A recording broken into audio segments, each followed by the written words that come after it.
అందరికీ ప్రభు పేట వందనాలు. బాగున్నారంతా? సంతోషంగా ఉన్నారా? ఒకసారి దేవుని స్తుతిద్దామా? హల్లెలూయా. దేవునికి స్తుతులు చెప్పటం అనేది హృదయపూర్వకంగా చెప్పాలి.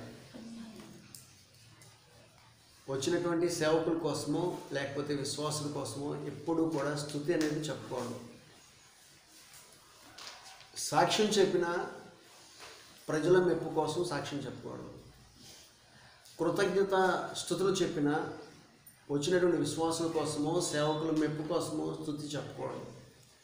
మనం ఏ పని చేసినా ప్రభువు నిమిత్తమై చేస్తున్నామనే సంగతిని జ్ఞాపకం చేసుకుంటూ మనం దేవునికి కృతజ్ఞతాస్తుతులు చెప్పాలి. ఆమేన్. హల్లెలూయా.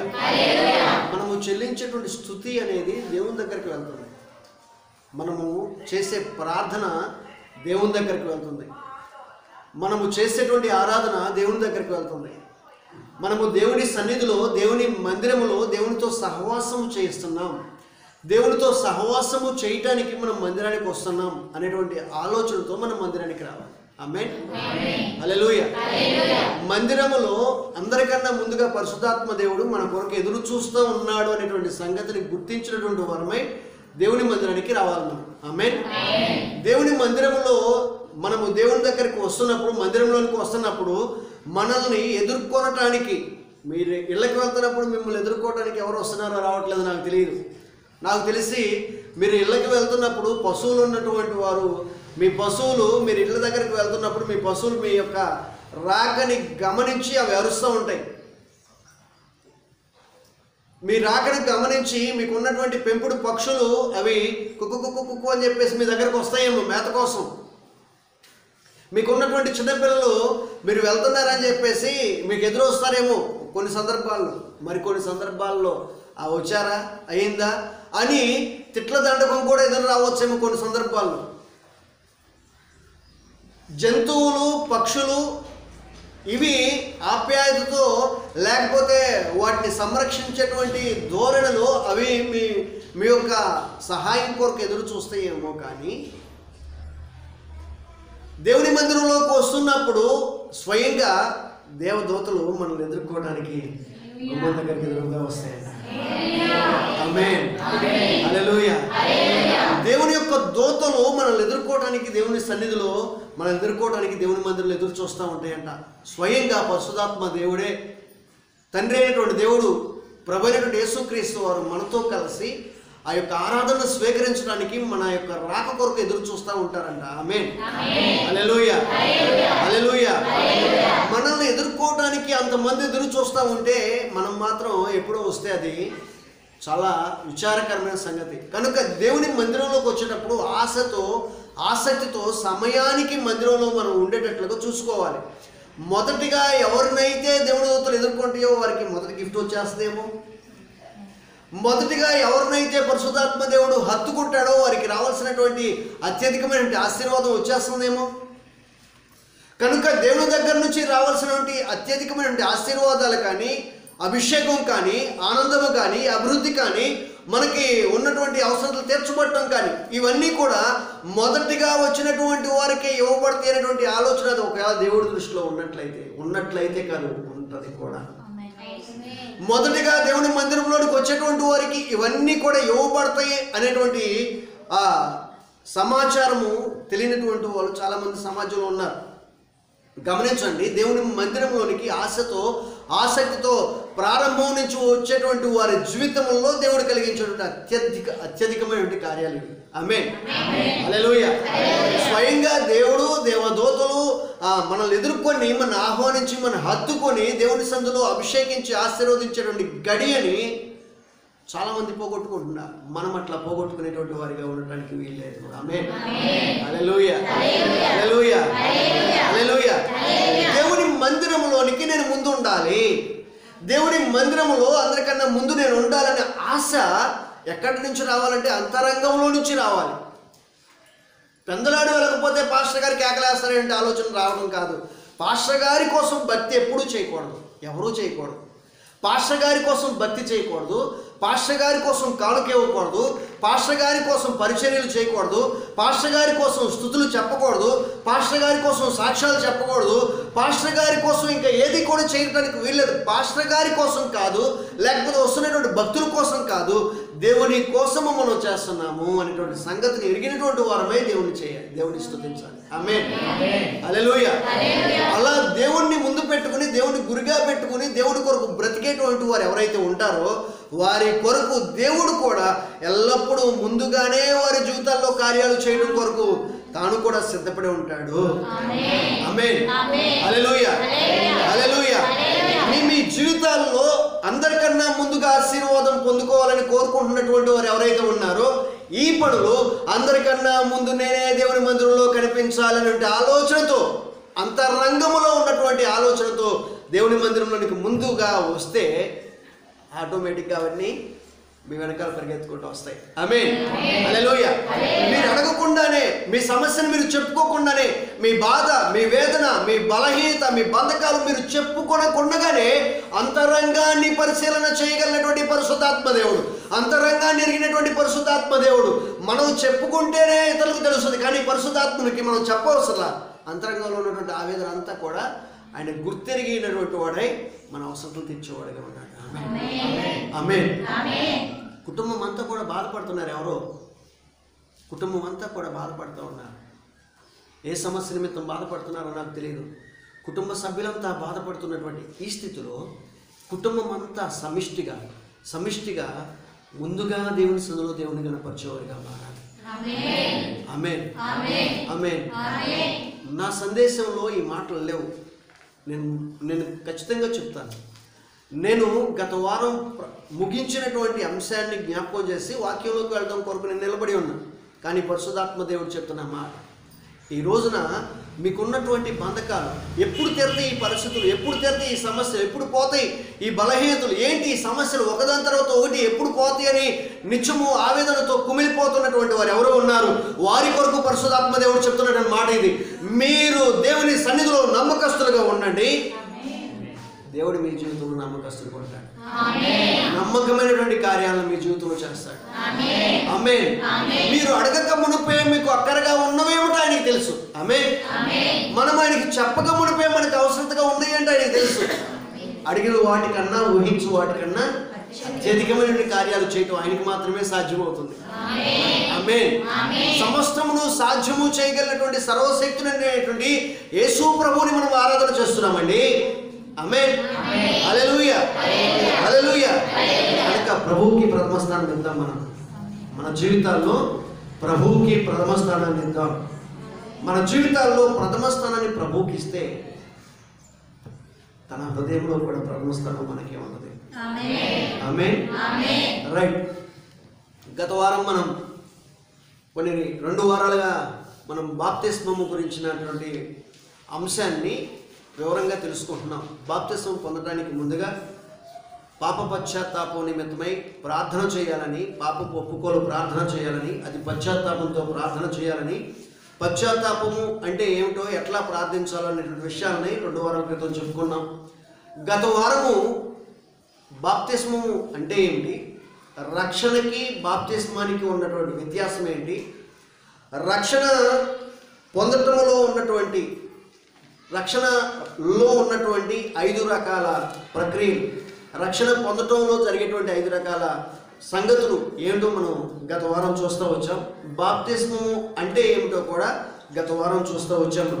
అయితే ఈ వారం బాప్తిస్మము పొందినటువంటి వ్యక్తి, ఒక వ్యక్తి బాప్తిస్మము తీసుకున్నట్లయితే ఆ వ్యక్తికి జరిగేటువంటి సంగతులు ఏమై ఉన్నవి, బాప్తిస్మం పొందినటువంటి వ్యక్తి జీవితంలో కలిగేటువంటి కార్యాలు ఏమిటి, బాప్తిస్మం పొందినటువంటి వ్యక్తి గ్రహించవలసిన విషయాలు ఏమిటి అనేవి మనము చూసినట్లయితే 7 లేకపోతే 8 రకాల అంశాలు బాప్తిస్మం పొందినటువంటి వ్యక్తి జీవితంలో కలిగేటువంటి సంగతులు నేను సిద్ధపరచుకున్నాను. చాలా విషయాలు ఇంకా జరిగేటువంటి కార్యాలు ఎన్నో ఉన్నాయి. కానీ మనకి సమయ పరిస్థితిని బట్టి 8 విషయాలు నేను సిద్ధపరచుకున్నాను. వాటిలో ఈ పూట పరిశుద్ధాత్మ దేవుడు ఎన్ని విషయాలు మనకు బోధ చేస్తారో ఆ విషయాలు తెలుసుకుందాం. బాప్తిస్మం, ఒక వ్యక్తి బాప్తిస్మం పొందినట్లయితే, మారు మనసు పాపక్షమాపణ నిమిత్తం బాప్తిస్మం పొందిన తర్వాత ఆ వ్యక్తి జీవితంలో కలిగేటువంటి 8 రకాల విషయాలు, లేక ఆ వ్యక్తి గ్రహించవలసినటువంటి 8 రకాల విషయాలు ఏమిటి అనేది మనం చూసినట్లయితే, మొట్టమొదటిగా బాప్తిసం పొందినటువంటి వ్యక్తి గమనించవలసిన ప్రాముఖ్యమైన విషయం ఏమిటయ్యా అంటే, మొట్టమొదటి విషయం, బాప్తిస్మము పొందినటువంటి అంతవరకు కూడా మనం ప్రభువునందు విశ్వాసం ఉంచి, ప్రభువును తెలుసుకుని, ప్రభువునందు విశ్వాసం ఉంచి ప్రభువును వెంబడిస్తున్నటువంటి వాళ్ళు యోహాను సువార్త 1వ అధ్యాయము 12వ వచనం ప్రకారముగా, యోహాను సువార్త 1వ అధ్యాయము 12వ వచనం ప్రకారముగా, తన్నెందరు అంగీకరించెదరో వారికందరికి, అనగా తన నామమందు విశ్వాసం ఉంచిన వారికి దేవుని పిల్లలగుటకు ఆయన అధికారం అనుగ్రహించెను. తన నామమందు విశ్వాసం ఉంచినటువంటి వారందరికీ కూడా, వారు ఒకరు ఇద్దరు కొంతమంది, ఈ కులం వారు ఆ కులం వారు, ఈ మతం వారు ఆ మతం వారు, ఈ దేశస్తులు ఆ దేశస్తులని దేశ భేదాలు లేదు, కుల భేదాలు లేదు, ప్రాంతీయ భేదాలు లేదు. ఎవరు దేవుని యందు విశ్వాసం ఉంచుతారో, ఎంతమంది విశ్వాసం ఉంచుతారో, విశ్వసించిన వారందరూ కూడా దేవుని బిడ్డలై ఉండటానికి ఆయన అధికారం ఇచ్చారంట. ఆమేన్, హల్లెలూయా. ఇది దేవుని బిడ్డలుగా పిలువబడటానికి మాత్రమే అధికారం ఇవ్వబడింది. అయితే బాప్తిస్మము తీసుకున్నటువంటి వారికి ఇవ్వబడిన అధికారం ఏమిటయ్యా అంటే, ఇప్పటి వరకు దేవుని బిడ్డలుగా పిలువబడుతున్నాం, అంటే పెంపుడు బిడ్డలుగానే పిలువబడుతూ ఉన్నాం మనం. కానీ బాప్తిస్మము ద్వారా దేవుని ఇంటిలో పుట్టినటువంటి వారముగా, దేవునికి స్వయంగా ఆయనకే పుట్టినటువంటి వారముగా మనం మార్చబడుతున్నాం. ఆమేన్. రోమపత్రిక 8వ అధ్యాయం 15-16 వచనాలు. అపోస్తలుడైన పౌలు రోమీయులకు రాసిన పత్రిక 8వ అధ్యాయం 15-16 వచనాలు. ఏలయనగా మరలా భయపడుటకు మీరు దాస్యపు ఆత్మను పొందలేదు కానీ దత్తపుత్రాత్మను పొందితిరి. ఆ ఆత్మ కలిగిన వారమై మనము అబ్బా తండ్రి అని మొరపెట్టుచున్నాము. మనము దేవుని పిల్లలమని ఆత్మ తానే మన ఆత్మతో కూడా సాక్ష్యమిచ్చుచున్నాడు. మనము దేవుని పిల్లలమని ఎవరు సాక్ష్యం ఇస్తున్నారు? పరిశుద్ధాత్మ దేవుడు. హల్లెలూయా, హల్లెలూయా, హల్లెలూయా, హల్లెలూయా. ఇప్పటి వరకు మనము పెంపుడు పిల్లలముగా పిలువబడుతూ వస్తున్నాం. ఎప్పుడు? బాప్తిస్మం ముందు వరకు. ఎప్పుడైతే బాప్తిస్మము తీసుకుంటాడో ఒక వ్యక్తి, అప్పుడు దేవునికి దత్తపుత్రులుగాను దత్తపుత్రికలుగాను మార్పు పొందుతున్నారు. హల్లెలూయా, హల్లెలూయా, హల్లెలూయా. ఏంటండి దేవుని దత్తపుత్రులు ఏంటండి, దత్తపుత్రికలు ఏంటి, దేవుడు దత్తత తీసుకోవాల్సిన అవసరం ఏంటి మనని అని చెప్పంటే, ఆల్రెడీ ఇంత క్రితమే మనం ఒకరికి పుట్టాం. ఎవరికి? మన తల్లిదండ్రులు పుట్టినటువంటి మాట వాస్తవం. అందరూ తల్లిదండ్రులు పుట్టినటువంటి వాళ్ళ ఈ లోకం. శరీర సంబంధమైనటువంటి జన్మం గురించి ఇక్కడ చెప్పట్లేదు, ఆత్మ సంబంధమైన పుట్టుక గురించి చెప్తున్నారు. యోహాను సువార్త 8వ అధ్యాయం 44వ వచనం. యోహాను సువార్త 8వ అధ్యాయం 44వ వచనం. మీరు మీ తండ్రి యొక్క అపవాది సంబంధులు, మీ తండ్రి దురాశను నెరవేర్చుకోరుచున్నారు. ఆది నుండి వాడు నరహంతకుడై ఉండి సత్యమందు నిలిచిన వాడు కాడు, వాని యందు సత్యమే లేదు. వాడు అబద్ధమాడినప్పుడు తన స్వభావం అనుసరించియే మాట్లాడును. వాడు అబద్ధికుడును అబద్ధమునకు జనకుడునై ఉన్నాడు. గత కాలము మనము ఎవరి పిల్లలము అంటే మన తండ్రి అని చెప్తున్నాడు. మీ తండ్రి అను అపవాది సంబంధికులు మీరు. ఈ లోకంలో ఉన్నటువంటి ప్రతి ఒక్కరూ కూడా ఆదాము పాపం చేయడం ద్వారా ప్రతి ఒక్కరూ కూడా అపవాది బిడ్డలుగా మార్చబడ్డాము. అపవాది పిల్లలుగా లోకంలో ఎదుగుతూ ఉన్నారు. అపవాది పిల్లలుగానే జీవిస్తూ ఉన్నారు. అపవాది పిల్లలుగానే జీవితాన్ని ముగించేటువంటి వారు సమాజంలో చాలామంది ఉన్నారు. లోకంలో దేవుణ్ణి ఎరగినటువంటి ప్రజల గురించి నేను చెప్పట్లేదు. దేవుణ్ణి నమ్మినటువంటి వారు అనేక మంది ఇంకనూ అపవాది పిల్లలుగానే జీవితాన్ని కొనసాగుతూ అపవాది పిల్లలుగానే తమ జీవితాన్ని ముగిస్తున్నారు. కారణం ఏంటంటే బాప్తిస్మం పొందకపోవడం వల్ల. బాప్తిస్మం పొందకపోవడం వల్ల. బాప్తిస్మము అనేది ఒక అత్యధికమైనటువంటి శ్రేష్టమైనటువంటి అంశమై ఉంది. మనము సాతాను చేతుల నుంచి విమోచించబడి దేవుని యొక్క చేతిలోనికి. ఇంకొక మాట చెప్పాలంటే సాతాను కుటుంబంలో నుంచి, అపవాది కుటుంబంలో నుంచి, అపవాది పిల్లలుగా ఉన్నటువంటి మనల్ని అక్కడి నుంచి అపవాది పిల్లలుగా పిలువబడుతున్నటువంటి ఆ పిలుపు నుంచి దేవుని పిల్లలుగా పిలువబడేటువంటి పిలుపులోనికి మనము ఎదిగేటువంటి గొప్ప భాగ్యాన్ని సొంతం చేసుకుంటున్నాం. హల్లెలూయా, హల్లెలూయా, హల్లెలూయా. బాప్తిస్మము ద్వారా స్వయంగా అమ్మ పిల్లల్ని బయటికి తీసుకెళ్ళండి. మీ పిల్లలు ఎప్పుడైనా సరే గొడవ చేస్తుంటే దయచేసి ఇక్కడ వాళ్ళని కొట్టద్దు. ఇక్కడ కొడితే ఇంకా గొడవ చేస్తారు. పిల్లలు ఏడుస్తుంటే వెంటనే బయటికి తీసుకువెళ్ళిపోవడం మనం నేర్చుకోవాలి. పిల్లలు అనేది అలవాటు చేస్తారు సహజంగా. పిల్లల లక్షణం అది. పిల్లలారా మీకు వందనాలు చెప్తున్నాను. మీరు వాక్యం వినాలని మీరు కోరుకుంటారు, కానీ మిగిలినటువంటి వాళ్ళందరికీ డిస్టర్బ్గా మారుతారు. పిల్లలు ఎప్పుడైనా సరే అలర్ట్ చేస్తుంటే వెంటనే వాళ్ళని బయట తీసుకెళ్ళిపోతే వాళ్ళకి కాస్తంత సైలెంట్ అవుతారు. తర్వాత మళ్ళా వాళ్ళ అది సర్దు మణిగిన తర్వాత మీరు వచ్చి కూర్చోవచ్చు. మిగిలిన టైంలో మీరు వాక్యం వినడానికి అవకాశం ఉంటుంది. కానీ మీరు వాళ్ళని అట్లా వదిలిస్తూ వాళ్ళు వినకపోయేసరికి ఇక్కడే కొట్టేసరికి వాళ్ళు భారమని తెలుస్తారు, మొత్తం డిస్టర్బ్ అయిపోద్ది. అందుకని పిల్లలకి ఎప్పుడూ కూడా వాళ్ళకి అల్లరి చేసే తత్వాన్ని విడిచిపెట్టడం కొరకు అదే మనం నేర్పించేటువంటి క్రమం. చిన్నపిల్లలుగా ఉన్నప్పటి నుంచి పుట్టినటువంటి పరిస్థితి అంటే పుట్టినటువంటి వారం రోజుల నుంచో పిల్లల్ని దేవుని మందిరాన్ని తీసుకురావడం అలవాటు చేసుకోవాలి. అదేంటంటే వారం రోజులకి పిల్లల్ని ఎట్లా తీసుకొస్తామండి అని చెప్పేసి అంటే ఒళ్ళు కూడా ఆరకుండా ఎట్లా తీసుకొస్తామంటే దేవుని మందిరంలో పిల్లలు ఎదిగితే వారు కుటుంబానికి ఆశీర్వాదకరంగా ఉంటారు, సమాజానికి ఆశీర్వాదకరంగా ఉంటారు, వారు ఆశీర్వాదకరంగా ఉంటారు. అంత మాత్రమే కాదు, దేవుని సన్నిధిలో ఉగ్గుపాలతో వాళ్ళు పెరుగుతారు. దేవుని వాక్యపు ఉగ్గుపాలతో వారు పెరుగుతారు. ఆమేన్, హల్లెలూయా. చాలా మంది పిల్లల్ని ఎప్పుడో తీసుకొస్తారు, అప్పుడే పిల్లల్ని తెలుసుకుంటారని ఏమి నేర్చుకుంటారని అనుకుని పిల్లల్ని తీసుకురావడం మానేస్తారు. పిల్లలను బట్టి వారు కూడా మానేస్తారు. కాదండి, పిల్లల్ని చిన్నతనంలో పుట్టినప్పటి నుంచి వాళ్ళు దేవుని మందిరానికి వస్తే చక్కగా వాళ్ళు నేర్చుకుంటారు. ఆమేన్, హల్లెలూయా. రైట్. ఇప్పుడు వరకు సాతాను బిడ్డలుగా ఉన్నటువంటి వారు ఎప్పుడైతే బాప్తిస్మం తీసుకుంటారో వారు ప్రభు బిడ్డలుగా దేవుని బిడ్డలుగా మార్చబడతారు. ఆమేన్, హల్లెలూయా. చాలా మంది సమాజంలోనండి బాప్తిస్మము తీసుకోకుండా తమ జీవితాన్ని అట్లాగే ముగిస్తున్నారు. అంటే వాళ్ళు ఎట్లా తమ జీవితాన్ని ముగిస్తున్నారంటే సాతాను పిల్లలుగానే అపవాది పిల్లలుగానే ముద్రించబడి అపవాది పిల్లలుగానే జీవితాన్ని ముగించడం ద్వారా అపవాదితో పాటు అపవాది ఎక్కడికి వెళ్తారో వారు కూడా అక్కడికే వెళ్ళిపోతూ ఉన్నారు.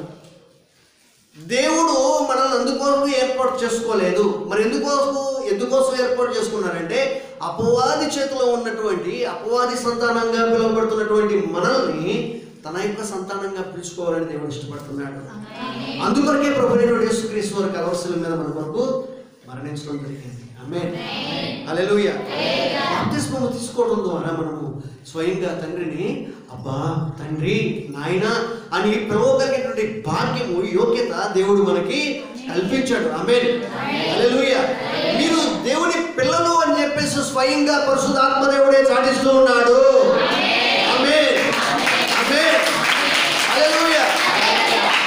ఎవరో చెప్పడం కాదు, ఎవరు చెప్పారో మిమ్మల్ని దేవుడి పిల్లలని అని అంటారేమో. ఒకవేళ మీరు దేవుడి పిల్లలని చెప్పడానికి రుజువు ఏంటని చెప్పేసి అంటారేమో. మేము దేవుని పిల్లలు అని చెప్పడానికి రుజువు ఏంటి తెలుసా? ఈ కాలంలో మమ్మల్ని నడిపిస్తున్నటువంటి పరిశుద్ధాత్ముడే మాకు పక్షంగా సాక్ష్యం చెప్తూ ఉన్నాడు. ఆమేన్, హల్లెలూయా, హల్లెలూయా. పరిశుద్ధాత్మ ద్వారా సాక్ష్యం పొందేటువంటి ఆధిక్యత బాప్తిస్మం పొందడం ఉంది. ఆమేన్. ఆధిక్యతను చాలా మంది పోగొట్టుకుంటున్నారు. ఇక్కడ నుండి అయినా దాన్ని సొంతం చేసుకోవడమని మనం చేస్తూ ఉన్నాం. ఆమేన్. మొట్టమొదటిగా మనం గ్రహించవలసింది దత్తత పుత్రులముగా దత్త పుత్రికలుగా మనము ఈ లోకంలో ఆ లోకంలో కూడా పిలువబడుతున్నాం. సాతాను పిల్లల నుంచి తప్పించబడి దేవుని పిల్లలుగా మనం ముద్రించబడుతున్నాం అన్న సంగతిని గుర్తించాలి. రెండవదిగా మనం గుర్తించవలసిన సంగతి ఏంటయ్యా అంటే బాప్తిస్మం పొందటం అనేది ఇప్పటి వరకు లోకం అంటూ ఉంటుంది సహజంగా. ఏదన్నా లోకానుసారమైనటువంటి కార్యక్రమాల్లో పాల్పొందేటువంటి విషయం దానికి వచ్చేసరికి నువ్వు ఇంకా బాప్తిస్మం తీసుకోలేదుగా ఈ పని చేయవచ్చు, నువ్వు ఇంకా బాప్తిసం తీసుకోలేదుగా, ఈ తప్పు చేయొచ్చు. నువ్వు ఇంకా బాప్తిసం తీసుకోలేదుగా, ఇలా ఈ కార్యక్రమం పూర్తి చేయొచ్చు. బాప్తిసం తీసుకుంటే పూర్తి చేయకూడదు కానీ, బాప్తిసం తీసుకుంటే తప్పు చేయకూడదు కానీ, బాప్తిసం తీసుకోకపోతే ఈ పని చేయొచ్చు అనేటువంటి సంగతి లోకంలో ఉన్నటువంటి అన్యజనులు కూడా చెప్తూ ఉంటారు. ఇప్పుడు లోకానికి మనం ఒక సందేశాన్ని ఇచ్చినటువంటి వారంగా మారుతున్నాం బాప్తిసం తీసుకోవడం ద్వారా. ఆమేన్. ఏమని సందేశాన్ని ఇస్తున్నామంటే, ఇప్పుడు వరకు నేను లోకస్తుని, ఇక నుంచి నేను క్రీస్తుకు సంబంధించిన వ్యక్తిని. ఆమేన్. రెండో విషయము, లోకానికి మనం సందేశం ఇస్తున్నాం ఏమని, ఇప్పటి నుంచి నేను క్రీస్తుకు సంబంధించిన వ్యక్తిని, నేను లోకస్తుని కాను, లోకస్తురాల్ని కాను అనేటువంటి సందేశాన్ని లోకానికి తెలియపరుస్తున్నాను. ఆమేన్. ఆమేన్. గమనించండి, లోకం అంటుంది నువ్వు బాప్తిసం తీసుకోలేదు కనుక నువ్వు ఈ తప్పు చేయొచ్చు, నువ్వు బాప్తిసం తీసుకోలేదు కనుక ఈ పని చేయొచ్చు, బాప్తిసం తీసుకుంటే చేయకూడదు అనేటువంటి మాట లోకం చెప్తుంది. కానీ క్రైస్తవుడు గమనించవలసిన విషయం ఏంటంటే, ఎప్పుడైతే ప్రభువునందు విశ్వాసం వచ్చాడో, ఎప్పుడైతే ప్రభు దగ్గరకు వచ్చాడో, అది మొదలుకొని తప్పు చేయడం మానేయాలి. ఆమేన్. హల్లెలూయా. హల్లెలూయా. పాపానికి దూరంగా పారిపోవాలి ప్రభువుని నమ్మినటువంటి వ్యక్తి. ఆమేన్. హల్లెలూయా. హల్లెలూయా. కొంచెం కష్టంగా ఉందా? కష్టంగా ఉందా? మరి ఇష్టంగా రావట్లేదు దేవునికి స్తోత్రం అనేది. హల్లెలూయా. అదే ఇష్టంగా రావడం అంటే. ఇంకా గట్టిగా రావాలి. హల్లెలూయా అనగానే మేము చెప్పుకోవడం సరిపోతుంది, ఎదురున్న వాళ్ళు చెప్పుకోవడం సరిపోతుంది. కొంతమంది చెప్పట్లా. ఆ చెప్పేటువంటి వాళ్ళు కూడా ఇష్టంగా సగం చెప్తున్నారు. దేవునికి ఏది చెప్పినా ఇంతకుముందు చెప్పాం కదా, దేవునికి చెప్పేది ఎప్పుడు కూడా హృదయపూర్వకంగా చెప్పాలి. అంతరంగంలో నుంచి వచ్చేది ఏదైనా కానీ శ్రేష్టమైనది వస్తుంది. ఆమేన్. హల్లెలూయా. అంతరంగంలో నుంచి వచ్చేది శ్రేష్టమైనది వస్తుంది. వాళ్ళ ఇంటికి వెళ్తే పెట్టడం కూడా సరిగ్గా పెట్టరమ్మా, తిట్టుకుంటూ పెడతారు. ఎందుకులే వాళ్ళ ఇంటికి వెళ్ళంటారు. వాళ్ళ ఇంటికి వెళ్తే కడుపులోంచి తీసి పెడతారు. వాళ్ళ ఇంటికి నేను పదే పదే వెళ్తానని కోరుకుంటారు కదా. కడుపులోంచి తీసి పెట్టడం అనేది శ్రేష్టమైంది. ఈ లోకంలో పెట్టెడు సంగతి గురించి ఆలోచన చేసే మనము ప్రభువుకి మనం పెట్టేది కడుపులోంచి పెడుతున్నామా, పెదవులోంచి పెడుతున్నామా, నోట్లోంచి పెడుతున్నామా అనేదాన్ని గమనించాలి. నోటితో మనం దేవుని స్తుతించడం కాదు, పెదవులతో దేవుని స్తుతించడం కాదు, అంతరంగంలోంచి దేవుని స్తుతికి చెప్పాలి. హల్లెలూయా. హల్లెలూయా. ఎప్పుడు దేవుని స్తుతించినా అంత గట్టిగానే మనం చెప్పాలి. ఆమేన్. హల్లెలూయా.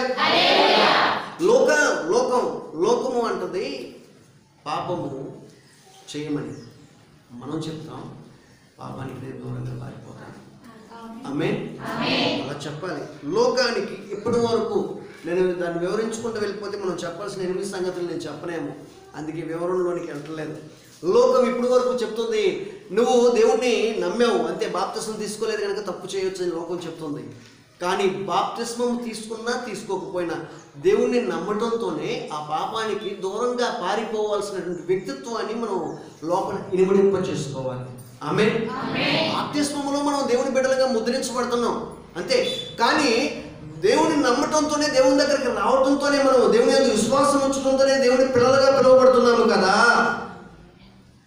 గమనించండి, మనము దేవుని యందు విశ్వాసం ఉంచడంతోనే మనం దేవుని పిల్లలుగా పిలువబడుతున్నప్పుడు, దేవుని పిల్లలు ఇప్పుడు లోకంలో ఉన్నటువంటి వ్యక్తి ఎవరైనా తప్పు చేస్తే వాడు తప్పు చేసిన దాన్ని పట్టించుకోరు. కానీ ఒక దేవునికి సంబంధించిన వ్యక్తి తప్పు చేస్తే వాడు ప్రార్థనకు వెళ్తున్నాడు, వాడు పాస్టర్ అయి ఉండి తప్పు సహితం కూడా ఈ తప్పు చేశాడని చెప్పేసి లోకం అంతా చెప్తున్నాడు, కోడైకి వస్తూ ఉంటుంది. ఇంకా వారు దేవుడిని నమ్మారు అయినప్పటికీ తప్పు చేస్తున్నారని కోడైకి వస్తూ ఉంటుంది చేసిన తప్పును బట్టి. గమనించండి, వారు బాప్తిసం తీసుకున్నారా తీసుకోలేదనే సంగతి అప్పుడు ఆలోచించదు. తప్పు చేసిన వెంటనే లోకం కోడైకుటం మొదలు పెడుతుంది. ఎందుకు? దేవుని పిల్లలు వెలుగులో ఉంటారు కనుక స్పష్టంగా వాళ్ళకి కనిపిస్తుంది ఏం చేసినప్పటికీ. మనము దేవుని పిల్లలము కనుక, దేవుని యందు విశ్వాసం ఉంచడంతోనే దేవుని పిల్లలుగా మనం గుర్తించబడుతున్నాము కనుక, దేవుని నమ్మటంతోనే మనం పాపానికి దూరంగా పారిపోవాలి. ఆమేన్. ఆమేన్.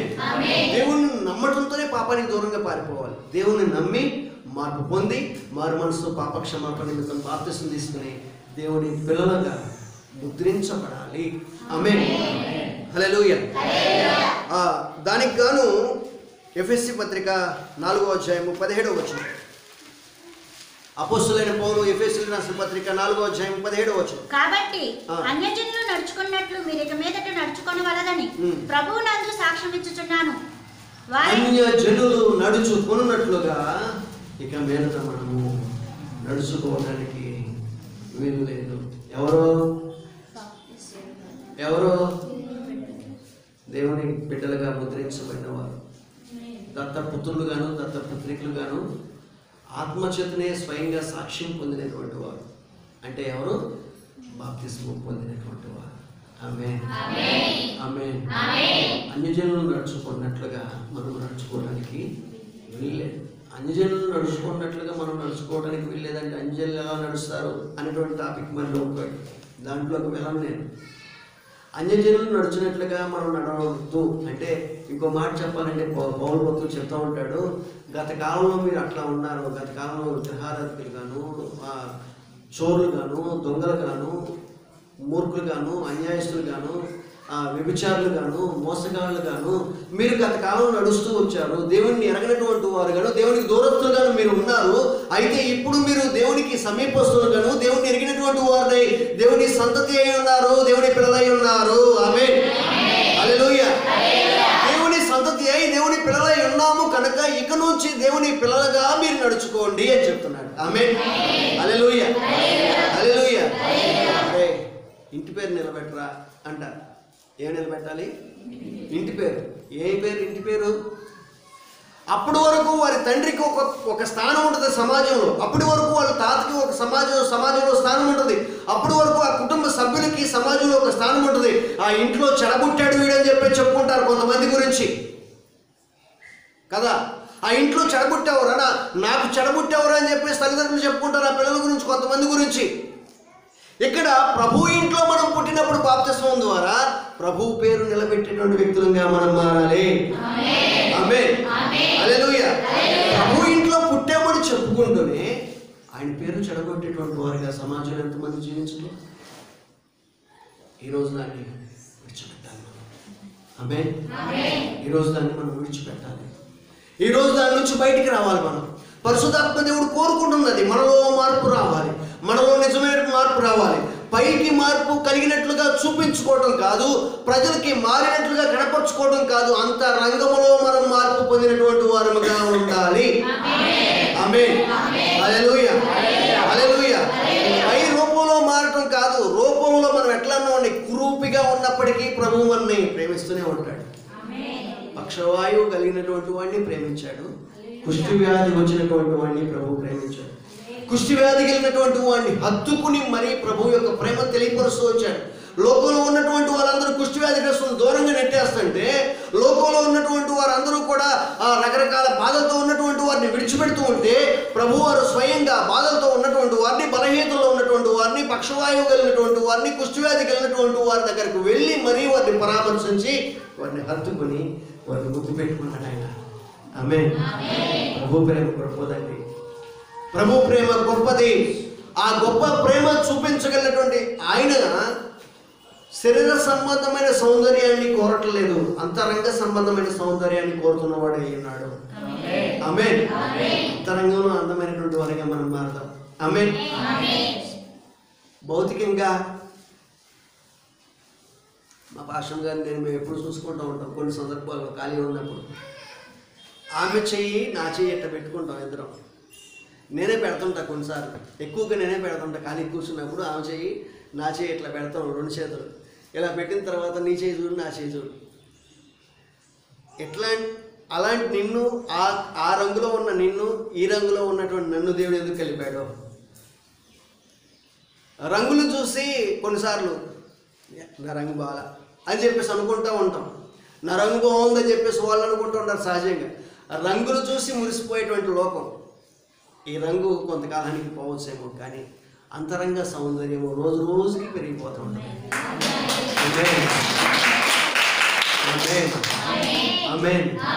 అంతరంగంలో మనం అందమైన వారంగా మారాలి. శారీరకంగా కురూపిగా ఉన్నా పర్లేదండి, ప్రజల చేత లోకంలో ఉన్న వారి చేత తృణీకరించబడినా పర్లేదు, కానీ ప్రభు చేత మాత్రం హత్తుకునేటువంటి వారంగా మనం మారాలి. ప్రభు చేత ముద్దు పెట్టుకునేటువంటి వారంగా మనం మారాలి. ప్రభు మనం హత్తుకుని ముద్దు పెట్టుకుని నా బిడ్డ అని చెప్పేసి మన బట్టి మురిసిపోయేటువంటి వారంగా మనం మారాలి. ఆమేన్. దాని కొరకు ప్రభువు మనల్ని కోరుకున్నాడు. హల్లెలూయా, హల్లెలూయా, హల్లెలూయా.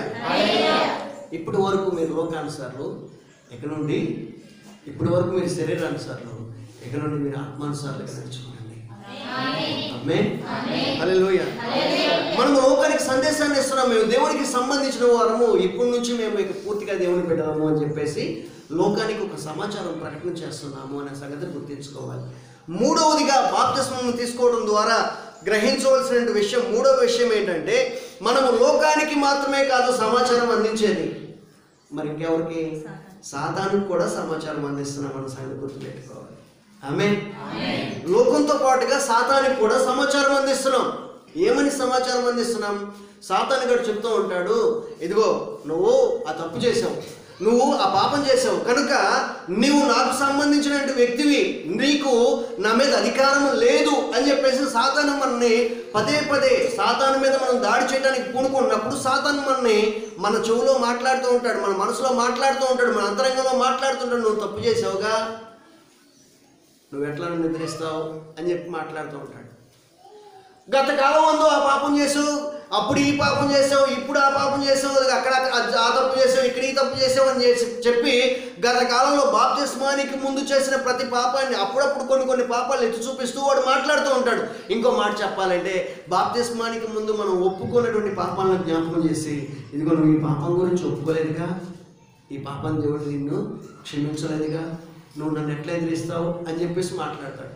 గమనించండి, బాప్తిస్మం ముందు మనం మార్పు పొంది మారు మనసు పాప క్షమాపణ నిమిత్తం బాప్తిస్మం తీసుకోగా బాప్తిస్మం ద్వారా గత కాలపు పాపములన్నీ కూడా సమాధి చేయబడుతున్నాయి అన్న సంగతి గుర్తించాలి.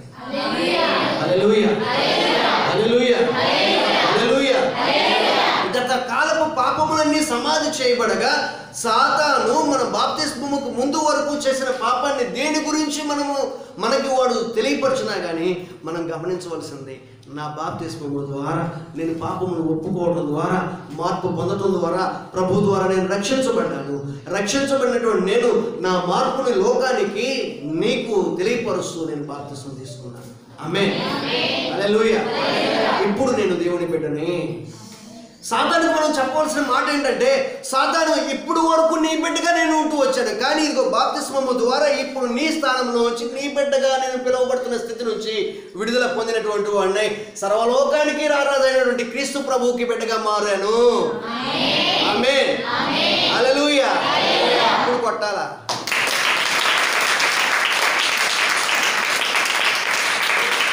ఆమేన్, హల్లెలూయా. పాప ప్రపంచం నుంచి విడుదల పొందుకున్నటువంటి వారమై, సాతాను కబంధ హస్తములోంచి విడుదల పొందుకున్నటువంటి వారమై దేవుని సొత్తైన బిడ్డలుగా మనం మారాం, దేవుని సొత్తైన ప్రజలుగా మనం మారామన్న సంగతిని ఎవరికి చెప్పాలి? సాతాను గడికి ఇంటిమేషన్ ఇవ్వాలి. ఆమేన్. వాడికి తెలియదా అంటే వాడికి అన్నీ తెలుసు, వాడికి అన్నీ తెలుసు. అయితే వాడికి తెలుసన్న సంగతి మనకు తెలియదు, వాడికి తెలుసన్న సంగతి మనకు తెలియదు.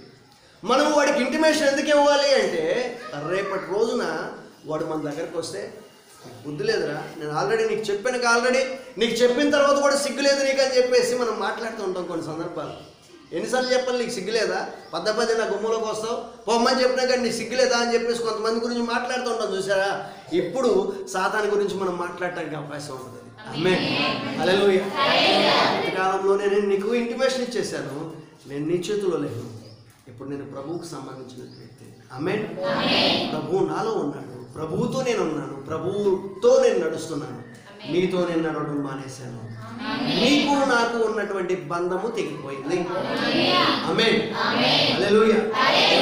గమనించండి, ఇద్దరు భార్యాభర్తలుగా ఒకటైన తర్వాత భార్య భర్త ఒకరి నుంచి ఒకరు ప్రేమని పొందుకుంటూ, ఒకరినొకరు గౌరవించుకుంటూ, ఒకరికొకరు లోబడుతూ, ఒకరికొకరు పరిచర్యలు చేసుకుంటూ, ఒకరితో ఒకరు సహవాసం సత్సంబంధం కలిగి ఉంటే ఆ కుటుంబం, ఆ దాంపత్య జీవితం సంతోషంగా ఉంటుంది.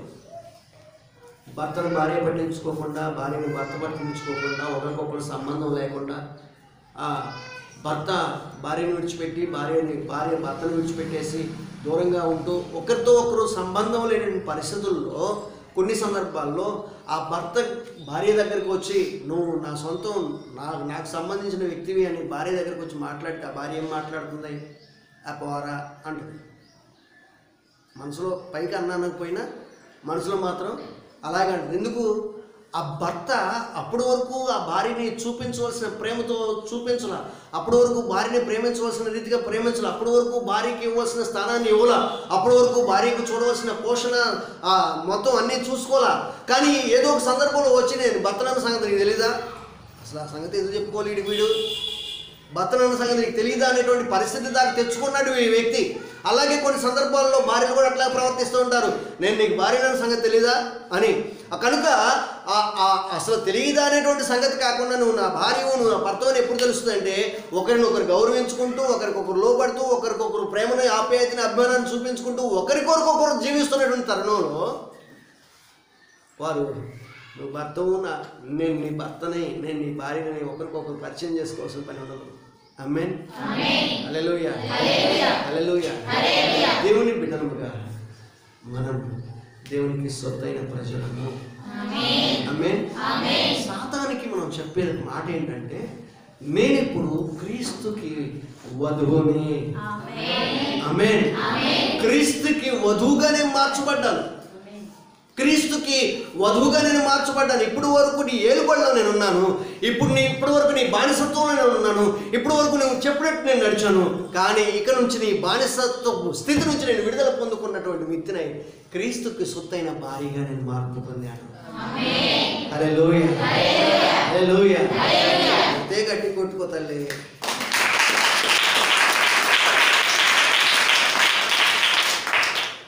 కొడితే గట్టి కొట్టుకోవటమే, ఎందుకు మౌనంగా ఎట్లా కొట్టుకోవడం? కొట్టాలనిపిస్తే గట్టి కొట్టండి, నన్ను కాదు. రైట్. మొట్టమొదటి ఏం గమనించాలి? బాప్తిస్మం పొందిన వ్యక్తి ఏం గమనించాలి? మొట్టమొదటిగా నేను ఎందుకు నాకు అలుపు వచ్చేటట్లుగా అరిసి చెప్పుకోవడం, మీరు చెప్పకపోతే ఏదో హరికథ పురాణ కాలక్షేపం విన్నట్లు వినిపోవడం కోసం కాదు కదా చెప్పుకునేది. మొట్టమొదటిగా దేవుని, అందరూ ఒకసారి కాదు ఒక్కొక్కరు చెప్పండి. అంతేనా? మీరు చెప్పింది కూడా అదేనా? అదేనా? ఓకే. మొట్టమొదటిగా మనం అపవాది పిల్లలం కాదు, దేవుని పిల్లలమని గుర్తించాలి. రెండవదిగా లోకానికి మనము సందేశాన్ని ఇస్తున్నామన్న సంగతిని గుర్తించాలి. ఇప్పటి వరకు నేను లోక సంబంధిగా మేము పిలువబడుతూ వచ్చాను, ఇక నుండి నేను లోక సంబంధి కాదు, దేవుని స్తుతి. ఆమేన్. మూడవదిగా మనం లోకానికి మాత్రమే కాదు సాతానుకు కూడా ఒక సందేశాన్ని ఇస్తున్నాము. ఇప్పటి వరకు నీ బానిసత్వంలో నేను బ్రతుకుతూ వచ్చాను, ఇక నుంచి నీకు నీ బానిసని కాదు, నేను దేవునికి భార్యని, లేదు ప్రభువైన యేసుక్రీస్తు వారికి భార్యని. ఇప్పుడు వరకు సాతానా నీకు బానిసనే, కానీ ఇక నుండి నా ప్రభువుకి నేను భార్యని. ఆమేన్, హల్లెలూయా. ఈ సందేశాన్ని మనం సాతానికి అందించేటువంటి వారమైన సంగతిని గుర్తించాలి. ఆమేన్, హల్లెలూయా.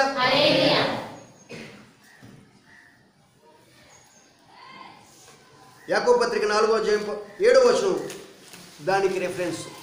యాకోబు పత్రిక 4వ అధ్యాయం 7వ వచనం. కాబట్టి దేవునికి లోబడి ఉండుడి, అపవాదిని ఎదిరించుడి, అప్పుడు వాడు మీ యొద్ద నుండి పారిపోవు. ఆమేన్. అపవాదిని ఎదిరించేటువంటి సామర్థ్యం, అపవాదిని జయించేటువంటి శక్తి మనకి ఎట్లా వస్తుంది? దేవునికి లోబడి ఆయన బిడ్డలుగా ముద్రించబడినప్పుడు ఆటోమేటిక్గా అపవాదికి ఒక సందేశాన్ని ఇస్తాం మనం, నేను ఎదిరించేటువంటి శక్తి కలిగినటువంటి వ్యక్తిగా మారాను. ఆమేన్, ఆమేన్. ఇంకా కొంచెం అర్థవంతంగా చెప్పాలంటే ఒకప్పుడు ఒక స్త్రీ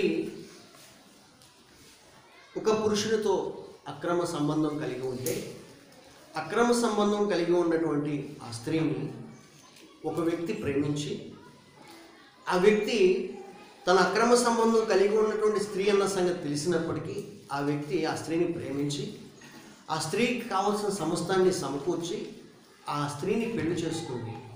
ఇక్కడి నుంచి నా భార్యవు అని చెప్పడంతో సమానం. ఆమేన్. నా భార్య అని చెప్పిన తర్వాత అప్పటి వరకు ఆ స్త్రీ అక్రమ సంబంధం కలిగినటువంటి పురుషుడితో అప్పటి వరకు తన జీవితాన్ని గడిపినప్పటికీ, ఎప్పుడైతే ఒక నూతనమైనటువంటి వ్యక్తికి భార్యగా మార్చబడిందో, భార్యగా మార్చబడిన తర్వాత గత కాలపు స్మృతుల్ని మర్చిపోవాలి ఈ స్త్రీ. గత కాలపు జీవితాన్ని విడిచిపెట్టాలి ఈ స్త్రీ. ఎందుకంటే మరొక నూతనమైనటువంటి వ్యక్తికి భార్యగా తను ముద్రించబడింది, భార్యగా గుర్తింపు తెచ్చుకుంది. ఆమేన్. ఇంకా వివరంగా చెప్పాలంటే అక్రమ సంబంధం కలిగి జీవిస్తున్నటువంటి ఆ స్త్రీని లోకమంతా కూడా అదొక దృష్టితో చూస్తూ ఉంటారు. లోకమంతా కూడా మరొక కోణంలో చూస్తూ ఉంటారు, మరొక కోణంలో పిలుస్తూ ఉంటారు. ఆ స్త్రీకి లోకంలో, సమాజంలో, తన ఇంట్లో కూడా విలువ లేకుండా జీవిస్తూ ఉంటుంది అక్రమ సంబంధంతో ఉన్నప్పుడు. ఎప్పుడైతే తన ఆ స్థితిలో ఉన్నదైన సంగతి తెలిసినప్పటికీ కూడా మరొక పురుషుడు తనని ప్రేమించి ఆ ప్రేమకు గుర్తుగా భార్యగా మార్చుకున్న తర్వాత, భార్యగా చేసుకున్న తర్వాత ఇప్పుడు ఆ స్త్రీకి ఉన్నటువంటి గుర్తింపు మారిపోతుంది. ఆ గుర్తింపు ఏంటి తెలుసా? ఇప్పుడు వరకు పలానా పురుషుడితో తిరిగినప్పటికీ కూడా ఇప్పుడు మరొక వ్యక్తి, ఈ భార్యగా తీసుకున్నటువంటి వ్యక్తి సామాన్యమైన వ్యక్తి కాదు, ఒక ఉన్నతమైన స్థితిలో ఉన్నటువంటి వాడు, ఒక కోటేశ్వరుడు, ఒక ఉన్నతమైన పదవిని అలంకరించినటువంటి వాడు, సమస్త ప్రపంచాన్ని పరిపాలన చేస్తున్నటువంటి వ్యక్తి, రారాజైనటువంటి క్రీస్తు ప్రభువుకి సొత్తైనటువంటి భార్యగా మనం మాట్లాడాలి.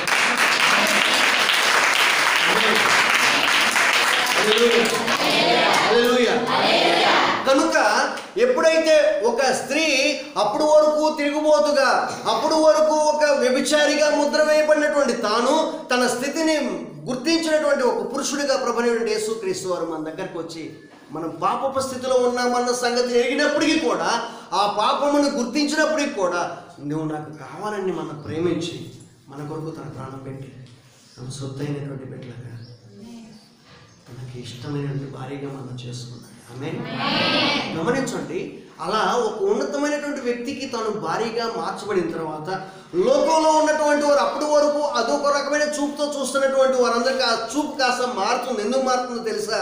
అమ్మో, ఇప్పుడు పెళ్లి చేసుకున్నటువంటి వాడు చాలా ఉన్నతమైన స్థితిలో ఉన్నాడు, నమ్మకస్తుడు, గౌరవస్తుడు, మర్యాదస్తుడు, ఇదేంటి వాడు అట్లాంటి ఆమె అన్న సంగతి తెలిసినప్పటికీ ఆమెను ఎట్లా పెళ్లి చేసుకున్నాడని కొంత ఆయన్ని బట్టి ఏదన్నా ఒక రకంగా ఆలోచించినప్పటికీ పైకి మాత్రం ఎవరు కూడా ఇప్పుడు ఈయన భార్యగా మార్చబడిన తర్వాత ఆ చూపు చూడటం మానేస్తారు లోకంలో ఉన్న వాళ్ళందరూ కదా.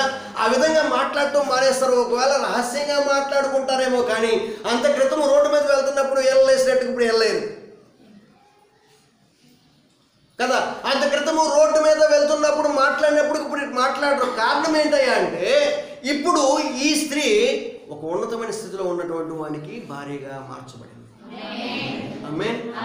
గమనించండి, మనం ఎప్పుడైతే లోకంలో ఇష్టానుసారంగా జీవిస్తున్నామో, ఒక మాటలో బైబిల్ భాషలో చెప్పాలంటే వ్యభిచారులుగా జీవిస్తున్నాం. ప్రభువులోనికి, ప్రభువు బిడ్డగా మనం ముద్రించబడినప్పుడు మనము వ్యభిచారులుగా జీవిస్తున్నటువంటి వారితో సమానంగా పోలుస్తున్నాడు. వ్యభిచారులు మన సంగతి తెలిసినప్పటికీ కూడా ప్రభువు మన ప్రేమించి తన బిడ్డలుగా మార్చుకోవడం కాకుండా తన ఏకైక భార్యగా మనం మార్చుకున్నాడు. ఆమేన్. హల్లెలూయా. హల్లెలూయా. ఇప్పుడు ఈ స్త్రీ చేయాల్సింది ఏంటంటే, నాది రోత బ్రతుకు, పాపము బ్రతుకు, తుచ్చమైన బ్రతుకు, విలువలేని బ్రతుకు, గౌరవం లేని బ్రతుకు, నీచమైన బ్రతుకు, ఈ బ్రతుకులో నేను దీంట్లో నా జీవితాన్ని ఎప్పుడు ముగిద్దామని ఎదురు చూస్తున్నటువంటి నన్ను ప్రేమించి, నన్నుగా ప్రేమించి తన భార్యగా మార్చుకున్న ఆయన కొరకు నా జీవితాన్ని సమస్తాన్ని అర్పిస్తాననేటువంటి నిశ్చయత కలిగినటువంటి వ్యక్తిగా తన జీవితాన్ని అర్పించి తనకి కట్టుబడినట్లయితే ఆ స్త్రీకి కూడా ఒక ఉన్నతమైన గుర్తింపు వస్తుంది. ఆమేన్. హల్లెలూయా. హల్లెలూయా. అంత క్రితం వరకు సమాజంలో ఒక నీచురాలు, తృణీకరించబడినటువంటి వారు, వ్యభిచారిగా పిలువబడినటువంటి తాను ఒక ఉన్నతమైనటువంటి వ్యక్తికి భారీగా మార్చబడటం ద్వారా అప్పటి వరకు గుర్తింపు లేనటువంటి తనకి ఒక ఉన్నతమైన గుర్తింపు వస్తుంది. ఎవరిని బట్టి?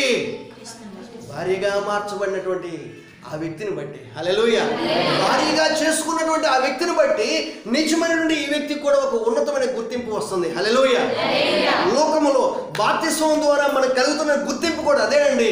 అప్పటి వరకు సాతానుతో బంధించబడి సాతానికి బానిసలుగా మార్చబడినటువంటి వారు నీచమైన స్థితిలో ఉన్నటువంటి వారిగా ఉన్నాం. మనం నీచమైన స్థితిలో ఉంచి ఉన్నతమైనటువంటి దేవుని దగ్గరకి ఆయన పిల్లలుగా, వధువు సంఘముగా మనం మార్చబడే ఆధిక్యతను దేవుడు మనకి ఇచ్చాడు. హల్లెలూయా. హల్లెలూయా. హల్లెలూయా. చెప్పండి. హల్లెలూయా. నీచమైన స్థితి నుంచి ఉన్నతమైన స్థితిలోకి వచ్చిన తర్వాత ఇక్కడైతే ఒక ఆ స్థితిలో ఉన్నటువంటి ఒక స్త్రీ ఉన్నతమైన స్థితిలోకి నేను భార్యనిగా మార్చబడ్డాను కనుక నా జీవితం అంతా నమ్మకంగా ఆ వ్యక్తికి నేను కట్టుబడి ఉంటానని చెప్పేసి తన జీవితాన్ని మార్చుకున్నట్లు నిలబడుతుంది. కానీ క్రైస్తవుని నిలబడలేకపోతున్నాడు.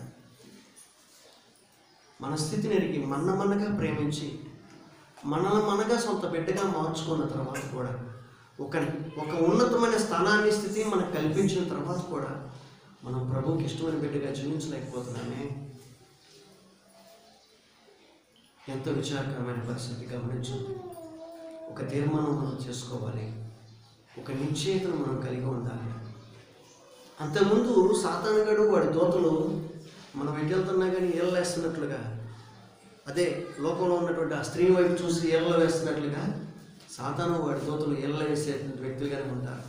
మనల్ని పాపంలోకి పిలిచేటువంటి వ్యక్తులుగా ఉంటారు. కానీ ఎప్పుడైతే ప్రభువుతో మనం అనుసంధానం చేయబడ్డామో, ప్రభు బిడ్డలుగా ముద్రించబడ్డామో, ఈ సమాచారాన్ని సాతానికి వారి దూతలకు తెలియపరిచామో వారికి వెన్నులో వణుకు పుడుతుంది. ఆమేన్. హల్లెలూయా.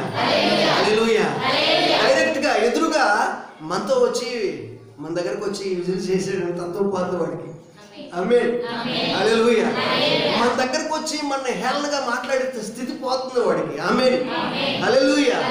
ఇంకా ఏం కలుగుతుందంటే లోకంలో మనకు ఒక అధికారం కలిగినటువంటి వ్యక్తులుగా మారుతాం, సాతాను దగ్గర కూడా అధికారం కలిగినటువంటి వ్యక్తులుగా మనం మార్పు పొందుతాం. కనుక సాతాను వాడి దూతలు మనం చూస్తే వాడికి భయం కలుగుతుంది. అమ్మో, ఇంత క్రితము వాడిని ఎట్లా పడితే అట్లా మనం ప్రవర్తిస్తూ వచ్చాం, ఇప్పుడు కనుక ప్రవర్తించామంటే మనం ముందు వెనక వీపు మొత్తం కూడా పగిలిపోద్ది అని చెప్పేసి వాడి దూతలు బాగా తెలుసు. అందుకే దేవుని నామంలో, ప్రభువు నామంలో, తండ్రి కుమార పరిశుద్ధాత్మ నామంలో బాప్తిస్మం పొందినటువంటి వ్యక్తులను చూస్తే సాతానికి భయము.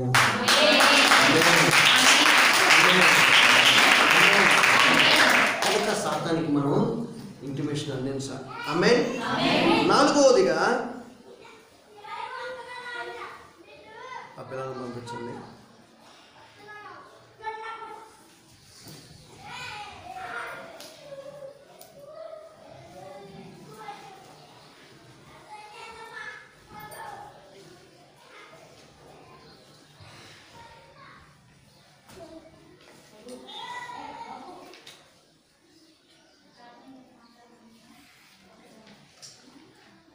నాలుగవదిగా మనం గమనించవలసినటువంటి విషయం ఏంటంటే గత కాలపు పాపములన్నీ సమాధి చేయబడ్డాయి అన్న సంగతిని గమనించాలి.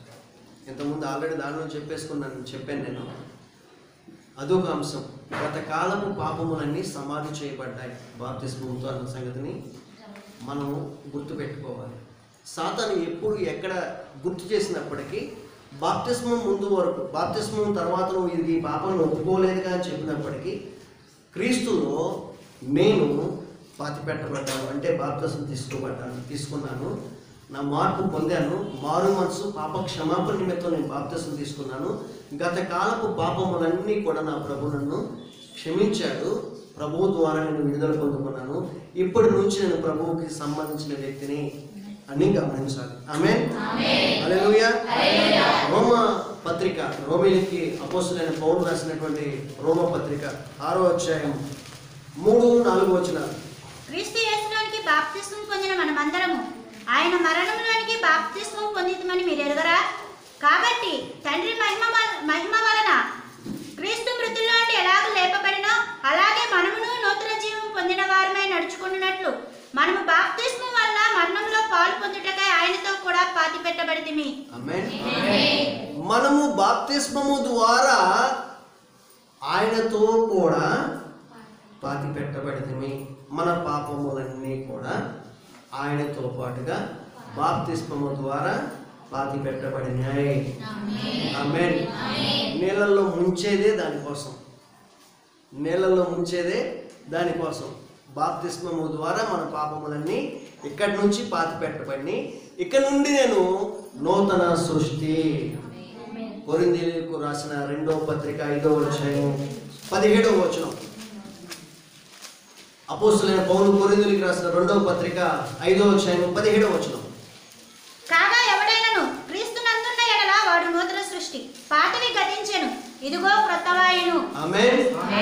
ఎవడైనా క్రీస్తునందు ఉన్నట్లయితే వాడు నూతన సృష్టి, పాతవి గతించను, పాతవి సమాధి అయిపోయినాయి, ఇక నుండి వాడు క్రొత్తవాడు, ఇక నుండి ఆమె క్రొత్తది, క్రొత్త నూతన సృష్టి. నూతన సృష్టి, నూతన సృష్టి అంటే గత కాలం అయిపోయింది. నూతన సృష్టి అంటే మనకు అర్థం కావాలంటే ఒక చెట్టు నరికేసాం అనుకోండి, పూర్తిగా కొమ్మలతో సహా నరికేసాం, మొద్దు మాత్రమే మిగిలి ఉంది. ఆ మొద్దుకి ఏ కొమ్మలు లేవు, మొద్దు మాత్రమే మిగిలి ఉంది. కొన్ని రోజుల తర్వాత దాని నుంచి మరలా చిగురు పుట్టుకొస్తుంది కదా, నూతనంగా చిగురు పుట్టుకొస్తుంది. ఆ చిగురు పుట్టుకొచ్చింది మరలా క్రమక్రమంగా ఎదిగి ఎదిగి ఎదిగి విస్తరించి కొమ్మలు కాసి దాని నుంచి ఫలాలు వస్తాయి. ఆమేన్.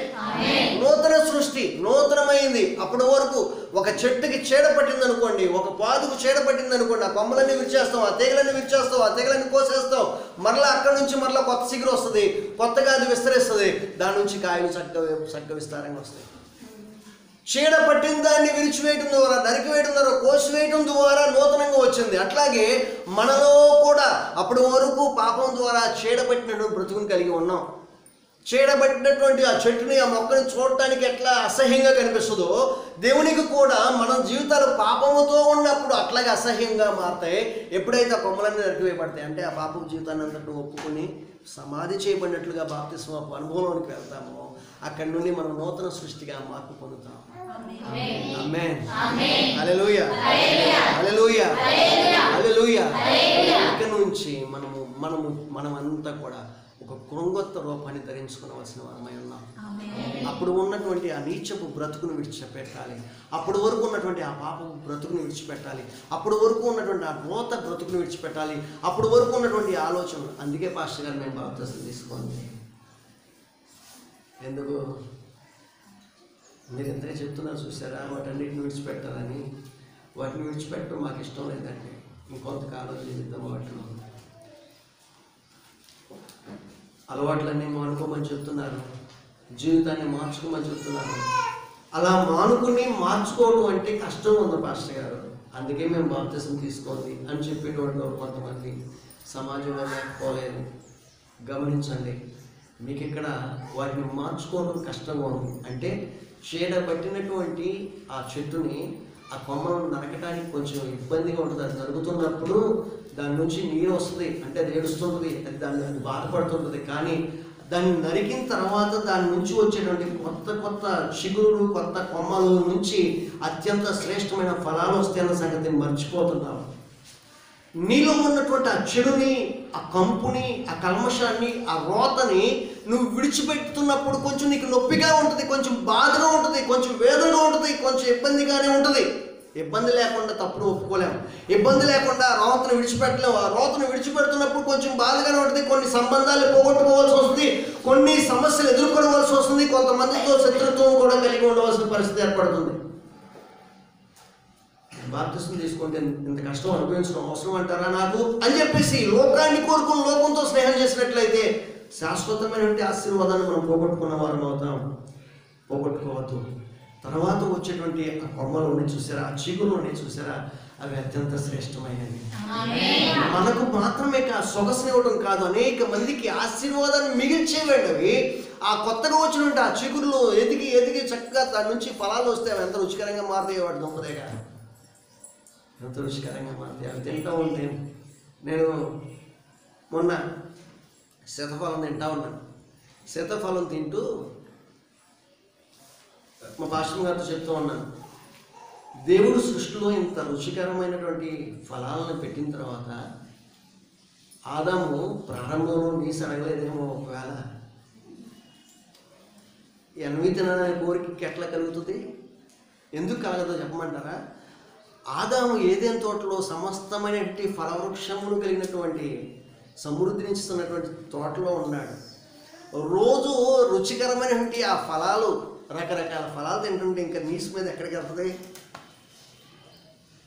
అంటే నేను అనుకోవటం, ఒకప్పుడు ఒక భక్తుడు చెప్తూ ఒక ఏదో పుస్తకంలో నేను చదువుతూ, ఆదాము పాపం చేయనంత వరకు కూడా నీసు తినలేదు, మాంసాహారం తినలేదు. మాంసాహారం తినటం అనేది ఆదాము పాపం చేయడంతోనే వచ్చింది. అక్కడి నుంచే ఒకరినొకరు చంపుకోవటం, ఒకదాన్ని జంతువులను చంపుకుని, జీవులను చంపుకొని తినటం అనేది అక్కడి నుంచే ప్రారంభమైంది అని చెప్పేసి ఎవరో చెప్తే నేను దాన్ని యాక్సెప్ట్ చేయలే. కానీ ఆ రోజు నా ఫలం తింటున్నప్పుడు మాత్రం నాకు అవగతం అయింది.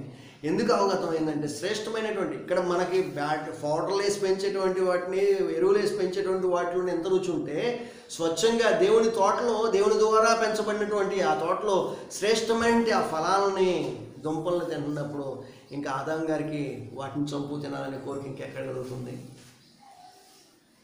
ఎందుకు వెళ్ళానో దాంట్లోకి. మీరు కూడా దానిలోకి వెళ్ళిపోయారా? సీతాఫలమే. ఎందుకు వెళ్ళాను సీతాఫలంలోకి? క్రీస్తులో బాప్తిసం తీసుకొని ఆ మొద్దు చిగురించినప్పుడు దాని ఫలాలు వచ్చేటువంటి శ్రేష్టత.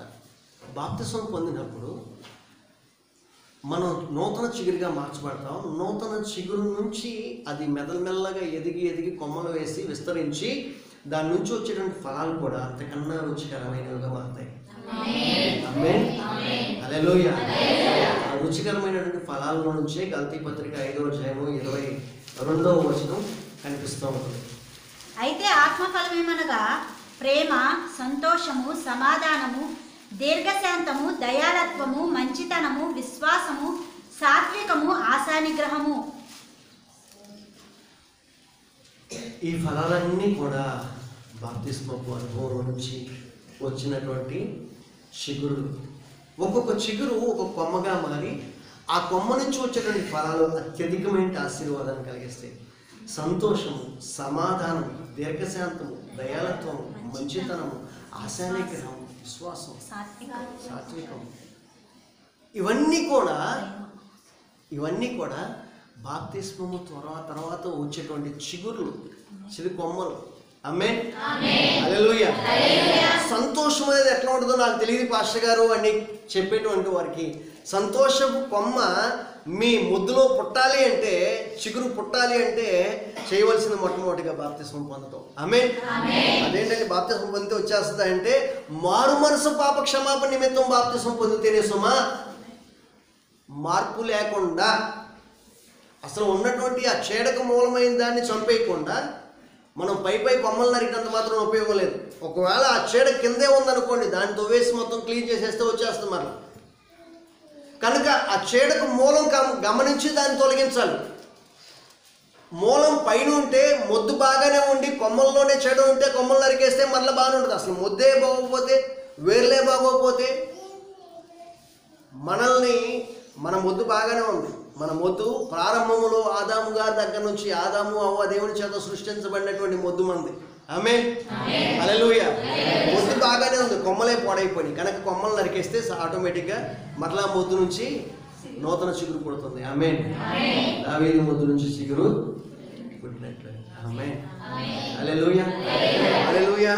నేను ఇక్కడే ఉంటే సరిపోదు, నేను వెళ్ళిపోవాలి పరిపూర్ణంగా. రైట్. తర్వాత 5వ పాయింట్. ఇక నుండి మనం బాప్తిస్మం పొందిన తర్వాత మనము ఎవరికి దాసులము? పాపానికి దాసులమా? బాప్తిస్మం ముందు వరకు పాపానికి దాసులం. బాప్తిస్మం తర్వాత మనము దేవునికి దాసులు మన సంగతిని గుర్తించాలి. ఆమేన్. అప్పటి వరకు పాపానికి ముందు వరకు మనం పాపపు బంధకాల్లో, అదే సార్ బాప్తిస్మం ముందు వరకు, బాప్తిస్మం ముందు వరకు మనం అప్పటి వరకు పాపపు బంధకాల్లో బంధించబడినటువంటి వారము, సాతాను కబంధ హస్తాల్లో బంధించబడినటువంటి వారము ఉన్నాం. కానీ ఎప్పుడైతే బాప్తిస్మం అనుభవంలోకి వస్తామో దాని తర్వాత మనం సాతాను కబంధ హస్తాల నుంచి విడుదల పొందుకుని ఉన్నటువంటి వారమై క్రీస్తు స్వాధీనంలోనికి వస్తాం మనం. ఆమేన్. హల్లెలూయా. చూడండి, ఇర్మియా గ్రంథము 30వ అధ్యాయము 8వ వచనం మొదటి భాగం. ఇర్మియా గ్రంథము 30వ అధ్యాయము 8వ వచనం మొదటి భాగం. సైన్యములకు అధిపతియగు యెహోవా ఇలాగ సెలవిచ్చుచున్నాడు, నీకున్న కాడి నీ మెడ నుండకుండా ఆ దినమున నేను దాన్ని విరిచి నీ కట్లను తెంపెదను. చాలండి, అయిపోయింది చదవటం. ఇక మీరు పేజీ తిరగవద్దు. సైన్యములకు అధిపతి అయినటువంటి యెహోవా ఇలాగూ సెలవిస్తున్నాడు. ఏమని? ఆ దినమున నీ మెడ మీద ఉన్నటువంటి కాడి విరిచి నీ కట్లను నీ మెడ మీద ఉన్నటువంటి కాడి, నీకున్న కాడి నీ మెడ నుండకుండా ఆ దినముని నేను దాన్ని విరచి నీ కట్లను తెంపెదను. నీ మెడ మీద ఉన్నటువంటి కాడిని ఆ రోజున దాన్ని విరచివేసి నీకు ఉన్నటువంటి కట్లన్నీ ఎక్కడెక్కడైతే బంధించబడ్డావో ఆ కట్లన్నీ తెంచివేసి నేను నీకు విడుదల ఇస్తాను. ఆమేన్. హల్లెలూయా. హల్లెలూయా. ఇక నీ మీద కాడి, ఆ పాపపు భారము నీకు బరువుగా ఉండదు. ఎందుకంటే ఆ పాపపు భారం అంతా తొలగించబడింది. ఆమేన్. అందుకే కదా ప్రభువైనటువంటి యేసుక్రీస్తు వారు మత్తయి సువార్త 11:28 ప్రయాసపడి భారం మోస్తున్న సమస్తమైన వారులారా నా యొద్దకు రండి, నేను మీకు విశ్రాంతి ఇస్తాను. 29 నా కాడి సులువుగాను నా భారం తేలిగ్గాను ఉంటుంది. సులువైనటువంటి కాడి, భారమైనటువంటి కాడిని విరిచివేసి సులువైనటువంటి కాడిని మన భుజాల మీద ఆయన మోపుతాడు. ఆమేన్. హల్లెలూయా. గమనించండి, ఇంతకుముందు అన్న పాస్టర్ గారు మేము బాప్తిజం పొందకపోవడానికి కారణం అదేనండి, వీటన్నిటిని విడిచిపెట్టుకోవడం కష్టంగా ఉందండి, అందుకే వాటిని విడిచిపెట్టమండి, మేము వాటితోనే జీవిస్తామండి. కొంతమంది బాప్తిజం తీసుకోకుండా ఉన్నారు చూసారా? మీరు బాప్తిజం తీసుకోకుండా ప్రభువులోకి రాకుండా, ప్రభువుని నమ్మి కూడా బాప్తిస్మ అనుభవంలోకి రాకుండా క్రీస్తు సొత్తుగా మారకపోతే మీ మెడ మీద ఉన్నది భారమైన కాడి, మీరు మోస్తుంది బరువైనటువంటి బాధతో కూడినటువంటి జీవితాన్ని. ఈ జీవితము, ఈ భారముతో మీరు జీవితాన్ని కొనసాగించుకుంటూ ఆ భారంతోనే మీ జీవితాన్ని ముగించేవారుగా మీరు మారుతున్నారు. కానీ బాప్తిస్మ అనుభవంలోనికి రావడం ద్వారా మీ మెడ మీద ఉన్నటువంటి ఆ భారమైన కాడిని తీసి విరిచేస్తాను నేను. ఆమేన్. విరిచేస్తుంటే ఇక అది మరలా ఉపయోగానికి పనికిరాదు, ఉపయోగించుకోవడానికి పనికిరాదు. మరలా సాధారణంగా ఆ కాడిని తీసుకొచ్చి పెట్టాడు అనుకో. ఇది కాడి అంటే ఏంటంటే ఎద్దుకి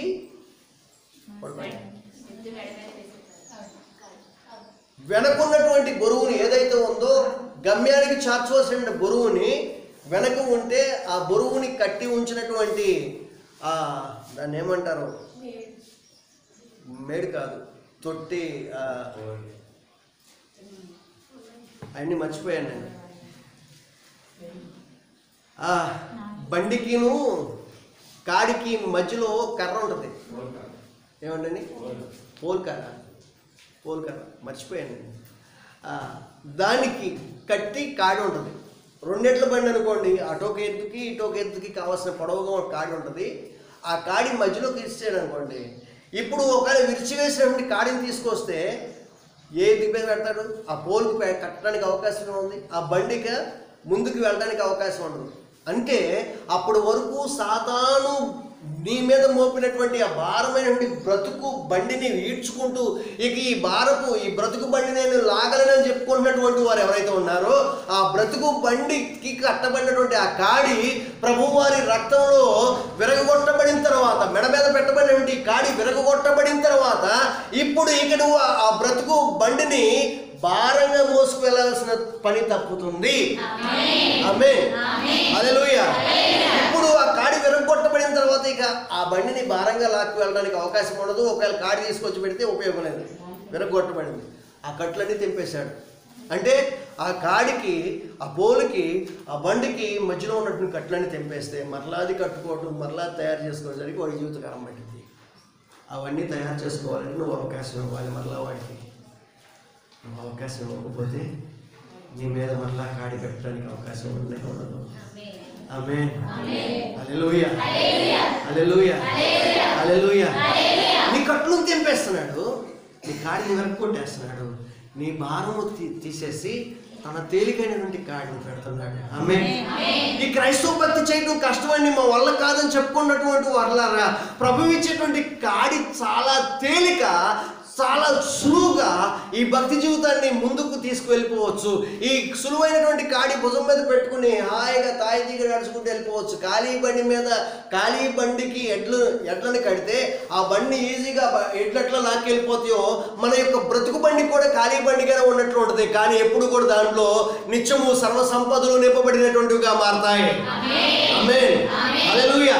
సర్వ సంపదలతో ప్రభు ఇచ్చినటువంటి ఆశీర్వాదాలతో సమృద్ధిగా వెనకాల బండిలో నింపబడతాయి. కానీ మనం మోసుకెళ్తుంది మాత్రం తేలిక బండిని లాక్కెళ్తున్నట్లు ఉంటుంది. జీవితం అంతా కూడా తేలిక ఉంటుంది. కారణం ఏంటంటే ఒక ఎద్దుగా మనం ఉంటే రెండవ ఎద్దుగా ప్రభువైనటువంటి యేసుక్రీస్తు వారే స్వయంగా మన కాడి పట్టుకుని మోస్తూ వస్తున్నారు.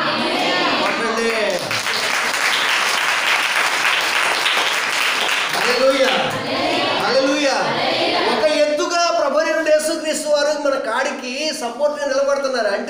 మనం మొయిట్లా.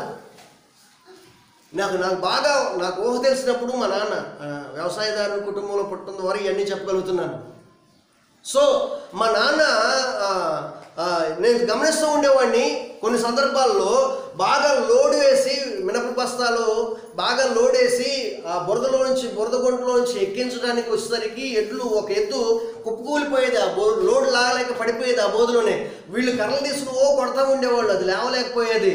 ఆ తర్వాత కొంతమంది ఎక్కువ మంది ఉండేవాళ్ళుగా ఆ కాలంలో మామూలుగా అందరూ ఈ ట్రాక్టర్లు లేనప్పుడు మనుషులతోనే నూర్చేది. ఎక్కువ మంది ఉండేవాళ్ళు. ఏం చేసేవాళ్ళు, దీన్ని ఎట్లా కొట్ట కష్టపడి లేపిన తర్వాత కొంతమంది కాడి దగ్గర పట్టుకునేవాళ్ళు, కొంతమంది వెనకాల చక్రం దగ్గర పట్టుకుని దాన్ని తోస్తూ, కొంతమంది వెనక పక్కన ఉండి తోస్తూ, కొంతమంది ఏమో ఒకళ్ళిద్దరేమో దాన్ని కొడుతూ ఉంటే మెల్లగా వెళ్ళిపోయేది, అవతలకి వెళ్ళిపోయేది. ఆ గుంట దాటిన తర్వాత మరలా బరువును తీసుకుని వెళ్ళిపోయేది. ఇక్కడ దాని కాడి అదే మొయ్యాలి. కానీ మన దగ్గరకు వచ్చేసరికి ప్రభువైనటువంటి యేసుక్రీస్తు వారేమో ఒక ప్రక్కన దాని కాడి మోస్తూ ఉంటే, మన కాడి మోస్తుంటే ఒక ప్రక్కన మనం మోస్తూ వెళ్తున్నాం. ఆమేన్. హల్లెలూయా, హల్లెలూయా. సోను సూద్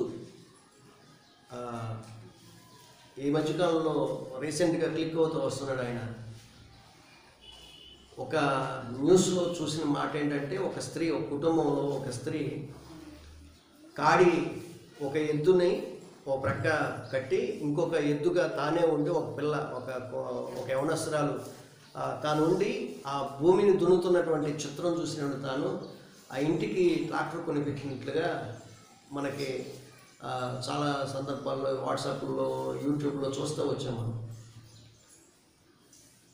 అది చూసినటువంటి వారికి మీకు అర్థం అవడం కోసం ఆ ఎగ్జాంపుల్ చెప్పాను. కారణం ఏంటంటే, ఒక ప్రక్క ఎద్దు, ఇంకో ప్రక్క ఈమె ఆ భూమిని అంతటిని దున్నటం అంటే ఎంత కష్టపడి ఉంటుందో చూడండి. ఇప్పుడు అక్కడ ఆ భూమిని దున్నుతున్నప్పుడు ఆ స్త్రీకి ఆ శరీరం అంత నలిగిపోయి ఉంటుంది, మెడంత ఎంత బరువు ఎక్కువ బాధ అయి ఉంటుంది. ఆ బాధనంతా తట్టుకుని ఓర్చుకుని పంట పండించుకుంది. సరే, ఇప్పుడు ఆ ఎద్దు ఉండటం ద్వారా ఎంతో కొంత లాక్కెళ్ళింది. ఎంత లాక్కెళ్ళినప్పటికీ ఆ భూమిని ఎట్లా దున్నగలిగిందో నాకు అర్థం కావట్లేదు. సరే, అది ప్రక్కన పెట్టేస్తే ఇప్పుడు ఆ కాడిని రెండో వైపు ఉంది ఎద్దు కాదు, ప్రభువైనటువంటి యేసుక్రీస్తు వారు ఒకవైపున ఉన్నాడు, ఇంకొక వైపున మనం ఉన్నాం. ఇప్పుడు మనం దున్నేటప్పుడు మీకు బరువు మనకు ఉండదు. ఆ బరువు అంతా ఆయన మీద వేసుకుంటాడు. మన ఊరికే సపోర్టర్గా నిలబడుతున్నాం. మొత్తం దున్నేదంతా ఆయన. ఆమేన్. హల్లెలూయా, హల్లెలూయా. ఈ విషయం కూడా నేను గమనించేవాడిని. ఆ ఎడ్ల బండిలో ఒక ఎద్దేమో బలహీనంగా ఉండేది, పక్కగా ఉండేది, ఒక ఎద్దేమో బలంగా ఉండేది. నాకు అర్థమయ్యేది కదా, ఎందుకు అసలు ఇట్లా కడతారు వీళ్ళు, ఒక ఎద్దు బలంగాను ఒక ఎద్దు బలహీనంగా ఎందుకు కడతారు.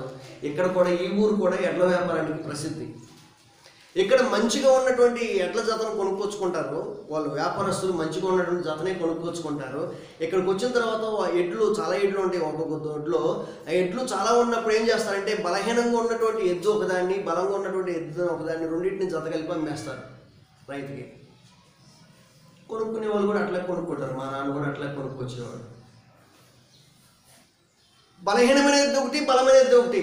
మొత్తం మీద లాగలేనటువంటి ఎద్దు ఉన్నప్పటికీ కూడా లాగలినటువంటి ఎద్దు ఉండటం ద్వారా ఆ బరువు అంతటిని లాక్కుని వెళ్ళిపోయేది జీవితం, ఆ బండి జీవితం అట్లా గడిచిపోయేది. ఇప్పుడు మన బరువు, మన భారం అంతా కూడా ప్రభువైనటువంటి యేసుక్రీస్తు వారు రెండో ప్రక్కన మోసేటువంటి వాడు ఉండి మన భారం అంతా లాక్కి వెళ్తున్నప్పుడు ఇక మన కాడి సులువుగా ఉంటుంది, మన భారము తేలిగ్గా ఉంటుంది. ఆమేన్, హల్లెలూయా. బాప్తిస్మము ద్వారా మనం క్రీస్తులో మనం ముద్రించబడిన తర్వాత ఇక ఈ ఆత్మీయ జీవితం చాలా ఈజీ అండి బ్రతకటం. క్రైస్తవ జీవితం చాలా ఈజీ, చాలా శ్రేష్టమైంది, చాలా ఈజీతో కూడినటువంటి జీవితం, చాలా సులువైనటువంటి జీవితం ఇది. లోకము సాతాను చూపిస్తుంది ఇది చాలా కష్టమని.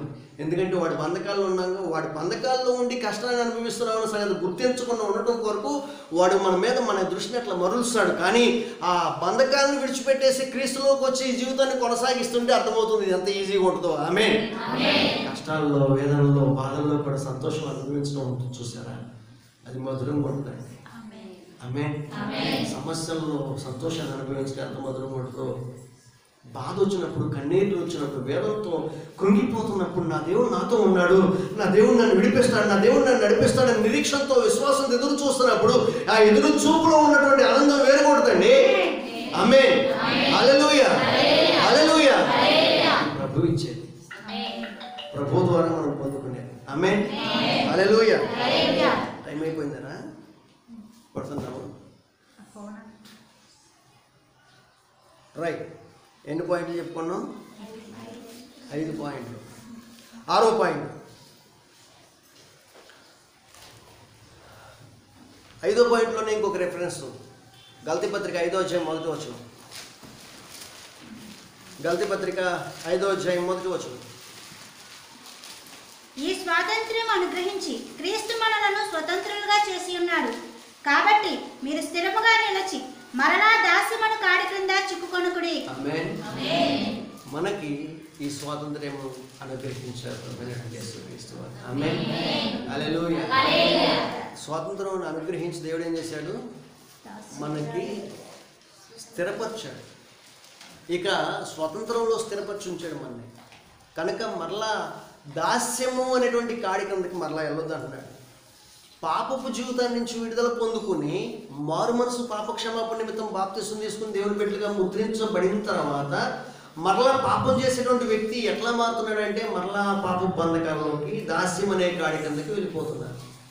బాప్తిసం పొంది కూడా తప్పు చేస్తున్నటువంటి వారు, బాప్తిసం పొంది కూడా వ్యభిచారం చేస్తున్నటువంటి వారు, బాప్తిసం పొంది కూడా దొంగతనం చేస్తున్నటువంటి వారు, బాప్తిసం పొంది కూడా అన్యాయము, అక్రమము, అవినీతి, లోకానుసారంగా నడిచేటువంటి వ్యక్తులు మరలా ఏం చేస్తున్నారంటే దాస్యం అనేటువంటి కాడి కిందకి వెళ్తున్నారు. అలా వెళ్ళొద్దు అని పౌలు భక్తులు చెప్తున్నారు. ఆమేన్, హల్లెలూయా. మొత్తం మీద బాప్తిస్మం ద్వారా మనం స్వతంత్రులమయ్యామన్న సంగతి గుర్తించాలి. ఆమేన్. 6వ మాట ఏంటంటే హెబ్రీ పత్రిక 2వ అధ్యాయము, హెబ్రీ పత్రిక 2వ అధ్యాయము 14-15 వచనాలు. కాబట్టి ఆ పిల్లలు రక్త మాంసములు గలవారైనందున ఆ ప్రకారమే మరణము యొక్క బలము గలవానిని అనగా అపవాదిని మరణము ద్వారా నశింప చేయుటకును జీవిత కాలమంతయు మరణ భయము చేత దాస్యమునకు లోబడిన వారిని విడిపించుటకును ఆయన కూడా రక్త మాంసములలో పాలివాడాయను. చాలండి. బాప్తిస్మపు అనుభవంలోనికి రావడం ద్వారా మనకు కలిగినటువంటి 6వ మేలు, మనం గమనించవలసినటువంటి 6వ విషయం ఏంటంటే మరణ భయం నుంచి విడుదల కలిగింది అన్న సంగతిని గమనించాలి. ఆమేన్. ఈ విషయం చాలా శ్రద్ధగా ఆలకించాలి ప్రతి ఒక్కరు కూడా.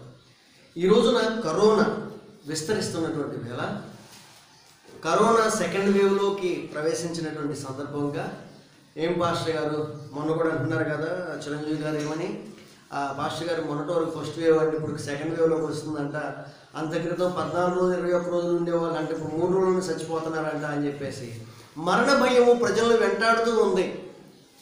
మరణ భయంతో ప్రజలు నిత్యము నలిగిపోతూ ఉన్నారు. అది లోకంలో ఉన్నటువంటి వారు అదే మరణ భయంతో ఉన్నారు, క్రైస్తవులు కూడా అదే మరణ భయంతో ఉన్నారు. గమనించండి, సాతాను మరణ భయములో మనం చిక్కుకునేటట్లుగా చేయటమే వాడి టార్గెట్. ఆ టార్గెట్ వాడు రీచ్ అవుతున్నాడు. క్రైస్తవుడు మరణ భయముతో జీవించవలసిన అవసరము లేదు. ఆమేన్. క్రైస్తవునికి మరణ భయము ఉండకూడదు. ఆమేన్. ఎందుకంటే మరణ భయం నుంచి విడుదల కలిగించడం కొరకే ప్రభువైనటువంటి యేసుక్రీస్తు వారు మన కొరకు ఆ మరణంలో పాలిభాగస్తుడైతే, ఆ మరణపు ముళ్ళను ఆయనే విరిచివేస్తే మరణమా నీ ముళ్ళెక్కడ, మరణమా నీ విజయం ఎక్కడ అని ఎలుగెత్తాడని చాటిస్తూ ఉంటే ఇంకా మరణమై భయము క్రింద క్రైస్తవుడు నలిగిపోతున్నాడంటే దాని అర్థం ఏంటి? సాతాను బంధకాల్లో ఉన్నట్లు కాదు. మరణపు ముళ్ళును విరిచినటువంటి యేసు ప్రభు వారిని ముందు పెట్టుకున్నటువంటి వాడు కరోనాకి భయపడడు. ఆమేన్, హల్లెలూయా. మరణపు ముళ్ళుని విరిచినటువంటి యేసుని నమ్మి క్రీస్తు నామములో మారు మనసు పాపక్షమాపణ నిమిత్తం బాప్తిసం తీసుకున్నటువంటి వాడు సెకండ్ వేవ్కి భయపడ్డు, థర్డ్ వేవ్ కూడా భయపడ్డు, ఫోర్త్ వేవ్ కూడా భయపడ్డు, ఫిఫ్త్ వేవ్ కూడా భయపడ్డు. ఈ సృష్టి అంతా సమూలంగా నాశనం అయిపోయినప్పటికీ భయపడ్డు క్రైస్తవుడు. ఎవడో క్రైస్తవుడు అందరి గురించి కారణం చెప్తుంది, మరణ భయము జయించినటువంటి క్రీస్తుని నేను కలిగి ఉన్నాను. ఈ లోకంలో మరణము ఎదురుగా వచ్చినా నన్ను మరణము మింగివేసినప్పటికీ ఇక్కడ కన్ను మూసిన నేను నా ప్రభువుల్లో కన్ను తెరుస్తాను.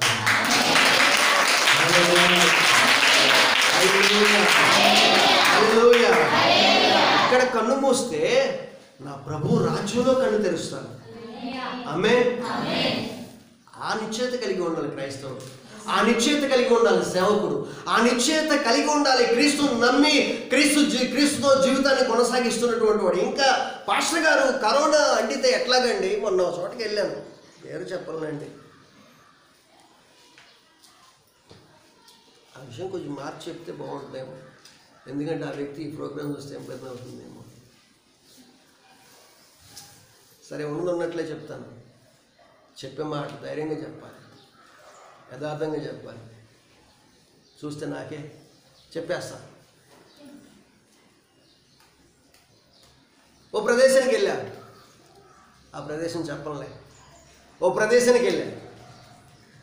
అక్కడ ఒక వ్యక్తి ఇంకొక వ్యక్తిని పెన్ను అడిగాడు. పెన్ను అడిగితే ఆ వ్యక్తి, నాతో ఉన్నటువంటి వ్యక్తి చెప్తున్నాడు, పెన్న కాసేపు ఇట్లని పెన్న ఎవను అన్నాడు, పెన్న ఎవను అన్నాడు. అంతే, ఆ వ్యక్తి వాళ్ళ పిల్లలు పిలిచి ఒక 5 రూపాయలు ఇచ్చి పెన్ను కొనుక్కురామని చెప్పి పంపించాడు. అయిపోయింది, అక్కడితో టాపిక్ అయిపోయింది. మా ఇద్దరి మధ్యలో టాపిక్. అలా పెన్ను ఎవరని చెప్పి పంపించేసిన తర్వాత నేను అట్లాగే ఊరుకున్నా. ఎందుకు ఇవ్వలేదు పెన్ను తెలుసా అన్నాడు. ఏముంది, నీ దగ్గర గోల్డ్ పెన్ ఉంది కదా, ఇట్లాగే ఒకవేళ ఆ పెన్ ఇచ్చేస్తే ఆ వ్యక్తి పని పూర్తి చేసుకున్న తర్వాత ఇస్తాడా ఇవ్వడా అని చెప్పేసి డౌట్ వచ్చిందేమో, అంత ఖరీదైన పెన్ను మళ్ళీ మర్చిపోతే ఎట్లా ఇబ్బంది అవుతుందని చెప్పేసి ఇవ్వలేదేమో అన్నాను. అలాగా దానికి కాదు, ఏముంది, అసలే ఇప్పుడు కరోనా, ఈ కరోనాతో మనం బాధపడుతూ ఉంటే ఈ టైంలో ఆ వ్యక్తికి ఆ వ్యక్తికి ఏ పరిస్థితిలో ఉండడం మనకు తెలియదు. కరోనా ఉన్నటువంటి వాడు పట్టుకుంటే పరిస్థితి ఏంటి? ఇప్పుడు ఆ పెన్ను తీసుకున్న ఆ వ్యక్తి ఆ పెన్నుతో ఉపయోగించేసుకున్న తర్వాత మరలా ఆ పెన్ను నాకు ఇచ్చేస్తాను, నేను జేబులో పెట్టుకుంటాను, నేను ఇంటికి వెళ్ళిపోతాను, నాకు ఇంటి దగ్గర భార్య బిడ్డలు కుటుంబం ఉంది, వాళ్ళందరికీ నేను కరోనా అంటించిన వ్యక్తిని అవుతాను కదా అన్నాడు. నేను అప్పుడు ఆ వ్యక్తి అన్నాను, ఇప్పుడు మనం బ్యాంకుకి వచ్చాం, ఈ బ్యాంకులో మనం ఉన్నాం, ఈ బ్యాంకులో సర్టిఫికెట్స్ కొన్ని ఇచ్చాం. అక్కడ మనం ఆ సర్టిఫికెట్స్ తీసుకున్నాడు ఒక వ్యక్తి. సర్టిఫికెట్ తీసుకున్నటువంటి వ్యక్తికి ఒకవేళ కరోనా ఉందో లేదో తెలియదు, పైగా గ్లౌజులు వేసుకున్నాడు ఆ వ్యక్తి. బ్యాంకులోకి వచ్చినటువంటి ఉదయం మొదలుకొని సాయంత్రం వరకు కూడా చాలామంది వస్తుంటారు, చాలామంది లావాదేవీలు కొనసాగిస్తూ ఉంటాడు, డబ్బులు దాంతో ముట్టుకుంటాడు, సర్టిఫికెట్లు ముట్టుకుంటాడు, నోట్లు పట్టుకుంటాడు, తర్వాత చెక్కులు పట్టుకుంటాడు, పేపర్లు పట్టుకుంటాడు, అన్నీ పట్టుకుంటాడు. ఇప్పుడు ఎన్ని రకరకాల వ్యక్తులు వస్తారు, అదే చేతితో పట్టుకుంటాడు, అదే చేతితో పట్టుకున్నటువంటి వాటిని మనం ఇప్పుడు తీసుకుని వెళ్తున్నాం. ఇప్పుడు పెన్ అయితే ఇవ్వలేదు ఒక వ్యక్తి, కానీ ఎన్నో చేతులు మారినటువంటి ఆ వ్యక్తి దగ్గర నుంచి డాక్యుమెంట్స్ తీసుకుని మరలా ఇంటికి వెళ్తావు, ఇప్పుడు కరోనా నీతో కూడా వస్తుందేమో. అప్పుడు ఆ వ్యక్తి అన్నాడు, అవన్నీ మనం ఏం చేయగలం, కొంతవరకు మన చేతిలో సాధ్యమైనంత వరకు మనం కంట్రోల్ చేసుకోవాలి కదా. నేను అన్నాను, సాధ్యమైనంత వరకు కంట్రోల్ చేసుకునేది ఏం కంట్రోల్ చేసుకుంటాం? ఏటీఎంకి వెళ్తాం, నోట్లు తీసుకుంటాం, ఏటీఎంకి వెళ్తాం, కార్డు పెడతాం, టైప్ చేస్తాం, అక్కడ వాటిలో రాదా? మార్కెట్కి వెళ్తాం, కూరగాయలు తెస్తాం, వాటిలో రాదా? వేటు ఎంతవరకు నువ్వు తీసుకునే జాగ్రత్తలు నిన్ను కాపాడుతాయి. ప్రభువుకి జీవితాన్ని అప్పగించి ప్రభు సన్నిధిలో నమ్మకంగా భక్తి చేస్తే ఒకవేళ ఇక్కడ చస్తే అక్కడ కన్ను తెరుస్తామని చెప్పేశాను. ఆమేన్, హల్లెలూయా. నా వెనకాల చాలా కుటుంబం ఉంది. అవును, ఒకవేళ అంతకుముందు చచ్చిపోతే కుటుంబం లేదా, ఇప్పుడే కుటుంబం ఉందా? కుటుంబాన్ని మన్నే సమస్తాన్ని కాపాడేటువంటి వాడు సర్వేశ్వరుడైన ప్రభు అయిన యేసుక్రీస్తు వారు. ఆమేన్, హల్లెలూయా. క్రీస్తుకు జీవితాన్ని సమర్పించి క్రీస్తుకు నమ్మకమైన భక్తి చేస్తే ఒకవేళ కరోనాతో కాదండి, నేను ఎప్పుడు అదే చెప్తా, వెళ్తుంటే ఇక్కడి నుంచి బయలుదేరి బయటికి వెళ్తే మళ్ళీ బయటికి వెళ్ళిన వ్యక్తి క్షేమంగా ఇంటికి వస్తాడు రాడో తెలియదు. నమ్మకం లేని రోజుల్లో మనం ఉన్నాం, ఎలా చచ్చిపోతామో తెలియదు. సావు ఎట్లా వస్తుందో దాని గురించి భయపడటం కాదు, మనం చస్తే ప్రభు దగ్గర ఉంటామా లేదనే దాని గురించి భయపడాలి. నేను చస్తే ప్రభు దగ్గర ప్రభు రాజ్యంలో కలకాలం జీవిస్తానా లేదనే దాని గురించి భయపడాలి. కరోనా గురించి భయపడుతున్నావు, ఇంకా దేనికి భయపడలేదంటే వెన్నుపోటు పడవటానికి భయపడలే ఈ రోజున మనిషి. క్రైస్తవం గురించి నేను మాట్లాడుతున్నా. వెన్నుపోటు, నేను నమ్మినటువంటి నీ సోదరుడికి వెన్నుపోటు పడటం గురించి భయపట్ల. బాప్తిసం తీసుకుని తప్పు చేయకూడదన్న సంగతి తెలిసి కూడా అబద్ధం ఆడటం, మోసం చేయటం, దొంగతనం చేయటం, వ్యభిచారం చేయటం, విచ్చలవిడిగా తిరగటానికి భయపడలేదు ఈ రోజున క్రైస్తవుడు. దేనికి భయపడుతున్నాడు? కరోనాకి భయపడుతున్నాడు. కరోనాకి భయపడటం మానేసి ప్రభువుకి భయపడదాం మనం. ఆమేన్, హల్లెలూయా.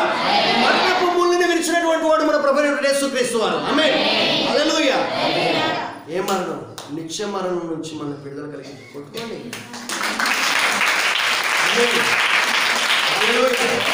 నిత్య మరణం నుంచి విడుదల కలిగించండి. లోకంలో ఉన్నటువంటి వాడు ఒకవేళ చనిపోతే ఎక్కడికి వెళ్తాడో గురి గమ్యం లేదు, కానీ మనం చనిపోతే ఎక్కడికి వెళ్తామో మనకు తెలుసు.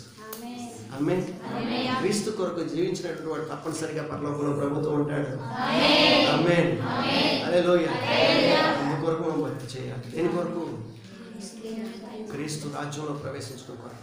మరణపు ముళ్ళు విరిచివేయబడింది అన్న సంగతి బాప్తిస్మం తీసుకున్నటువంటి వ్యక్తి గమనించాలి. 6వ మాటగా నీ జీవితంలో మరణం, నిత్యం మరణానికి నీ మీద అధికారం లేదన్న సంగతిని గుర్తించాలి. ఆమేన్. కనుక నువ్వు ఎలా చేస్తే ఏంటి, దేనికి భయపడాలి? కరోనాతో చచ్చామని నింద వస్తుందండి. కరోనాతో చచ్చామని నింద వస్తుంది. వ్యభిచారంలో జీవిస్తున్నావే, వ్యభిచారంలో జీవిస్తున్నటువంటి వ్యక్తివిగా ఎయిడ్స్ వ్యాధి వస్తే చచ్చిపోతావేమో నిందరా? ఎయిడ్స్ వచ్చి చచ్చిపోతే నా భర్త, నేను యథార్థంగా ఉన్నానండి, నా భర్త అంతకుముందు అలా తిరిగేవాడండి, అందుకే ఇలా వచ్చిందండి అని చెప్పేసి నిన్ను బట్టి నీ భర్త, నీ పిల్లలు, నీ భార్య బాధపడతానని భయం లేదు నీకు? అందరికి రాదులేండి అది. అందరికి రాదు. ఆ వ్యక్తి నువ్వే ఎందుకు కాకూడదు? వ్యభిచారంతో ఉన్నటువంటి నీకు ఎవరితోనో మాట్లాడుతున్నాడు పరిశుద్ధాత్మదేవుడు. కరోనాతో చస్తామనే నింద వస్తుంది, వ్యభిచారంతో చస్తామనే నింద వస్తే అదంత భయంకరం. దొంగతనం చేస్తూ పట్టబడ్డాం అనేటువంటి నింద వస్తే అంత భయంకరం. అన్యాయం చేస్తూ మోసం చేస్తూ పట్టబడితే ఎంత భయంకరం అది. వాటి గురించి భయం లేదు. కరోనాతో చస్తామనే భయం మాత్రం ప్రజలకు పట్టి పీడిస్తూ ఉంది. చావు గురించి భయపడుతూ మరణపు ముళ్ళను విరిచిన వాడు ప్రభువు మనకి. ఆమేన్. కనుక మరణపు భయం నుంచి విడుదల కలిగించాడు. మరణపు భయం మనలో ఉండటానికి వీల్లేదు. ఆ భయం నీలో ఉందంటే ఇంకా నువ్వు సాతానికి ఎక్కడ అవకాశం ఇస్తున్నావు అన్న సంగతి గుర్తించు. సాతానికి అవకాశం ఇవ్వకుండా ప్రభువుతో నడుస్తున్నటువంటి వాడు మరణానికి భయపడడు. అనేక మంది భక్తులు అట్లా మరణానికి ఎదురెళ్ళారు, వారి జీవితాలు కాపాడుకున్నారు. లేదు, మరణపు లోనికి వెళ్ళి క్రీస్తు కొరకు మరణించారు, హతసాక్షులుగా మారారు. ఈ రోజున చరిత్ర పుటలో వాళ్ళు నిలిచిపోయారు. ఆమేన్. క్రీస్తు కొరకు మరణించడానికి, తమ జీవితాన్ని హతసాక్షులుగా మార్చుకోవడానికి ఇష్టపడేటువంటి వాడు, క్రీస్తు కొరకు తన ప్రాణాన్ని అర్పించడానికి ఇష్టపడేటువంటి వాడు తన ప్రాణంతో పాటు అనేక మంది ప్రాణాలను కాపాడతాడు. క్రీస్తు కొరకు కాకుండా తన కొరకు తన ప్రాణాన్ని కాపాడుకునేటువంటి వాడు తన ప్రాణాన్ని తాను కాపాడుకోలేడు, తనతో పాటు అనేక మందికి ప్రాణాలను కూడా కాపాడలేడు. నువ్వు ప్రాణాలు కాపాడే వ్యక్తిగా ఉండాలంటే నీ ప్రాణాన్ని నువ్వు లెక్క చేయకూడదు. ఆమేన్. హల్లెలూయా. సరే, ముగించుకుందాం. మనం మిగిలినటువంటి 2 విషయాలు దేవుని చిత్తం అయితే వచ్చేవారం కొనసాగారు.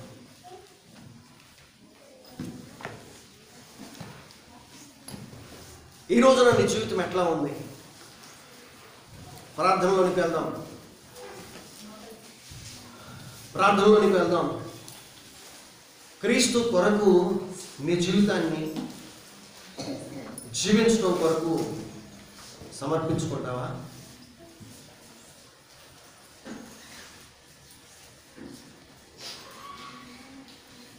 జీవితాన్ని కాపాడుకోవడం కోసం ప్రాకులాడితే దాన్ని పోగొట్టుకుంటావని ప్రభువైన యేసుక్రీస్తు వారే చెప్తున్నారు. ఒక వ్యక్తి తన ప్రాణాన్ని కాపాడుకోవడం కోసం క్రీస్తును విడిచిపెడితే ప్రాణము పోతుంది, దేన్ని పొందుకోవడం కోసం వెళ్ళామో అది పోతుందంట. అలా కాకుండా క్రీస్తును సంపాదించుకోవడం కోసం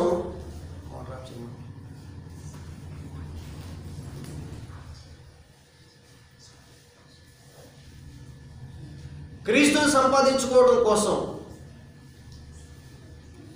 మన ప్రాణాన్ని లెక్క చేయకుండా ప్రాణాన్ని ఫలంగా పెట్టినప్పుడు దేన్ని మనం విడిచిపెట్టామో, దేన్ని పోగొట్టుకోవడం కోసం, క్రీస్తుని సంపాదించుకోవడం కోసం దేన్ని పోగొట్టుకున్నామో, క్రీస్తుని దక్కించుకోవడం కోసం దేన్ని వదిలిపెట్టుకోవడానికి ఇష్టపడ్డామో అది కూడా మన సొంతం అవుతుందంట. ఆమేన్. అది మనకు దూరం అవుదంట.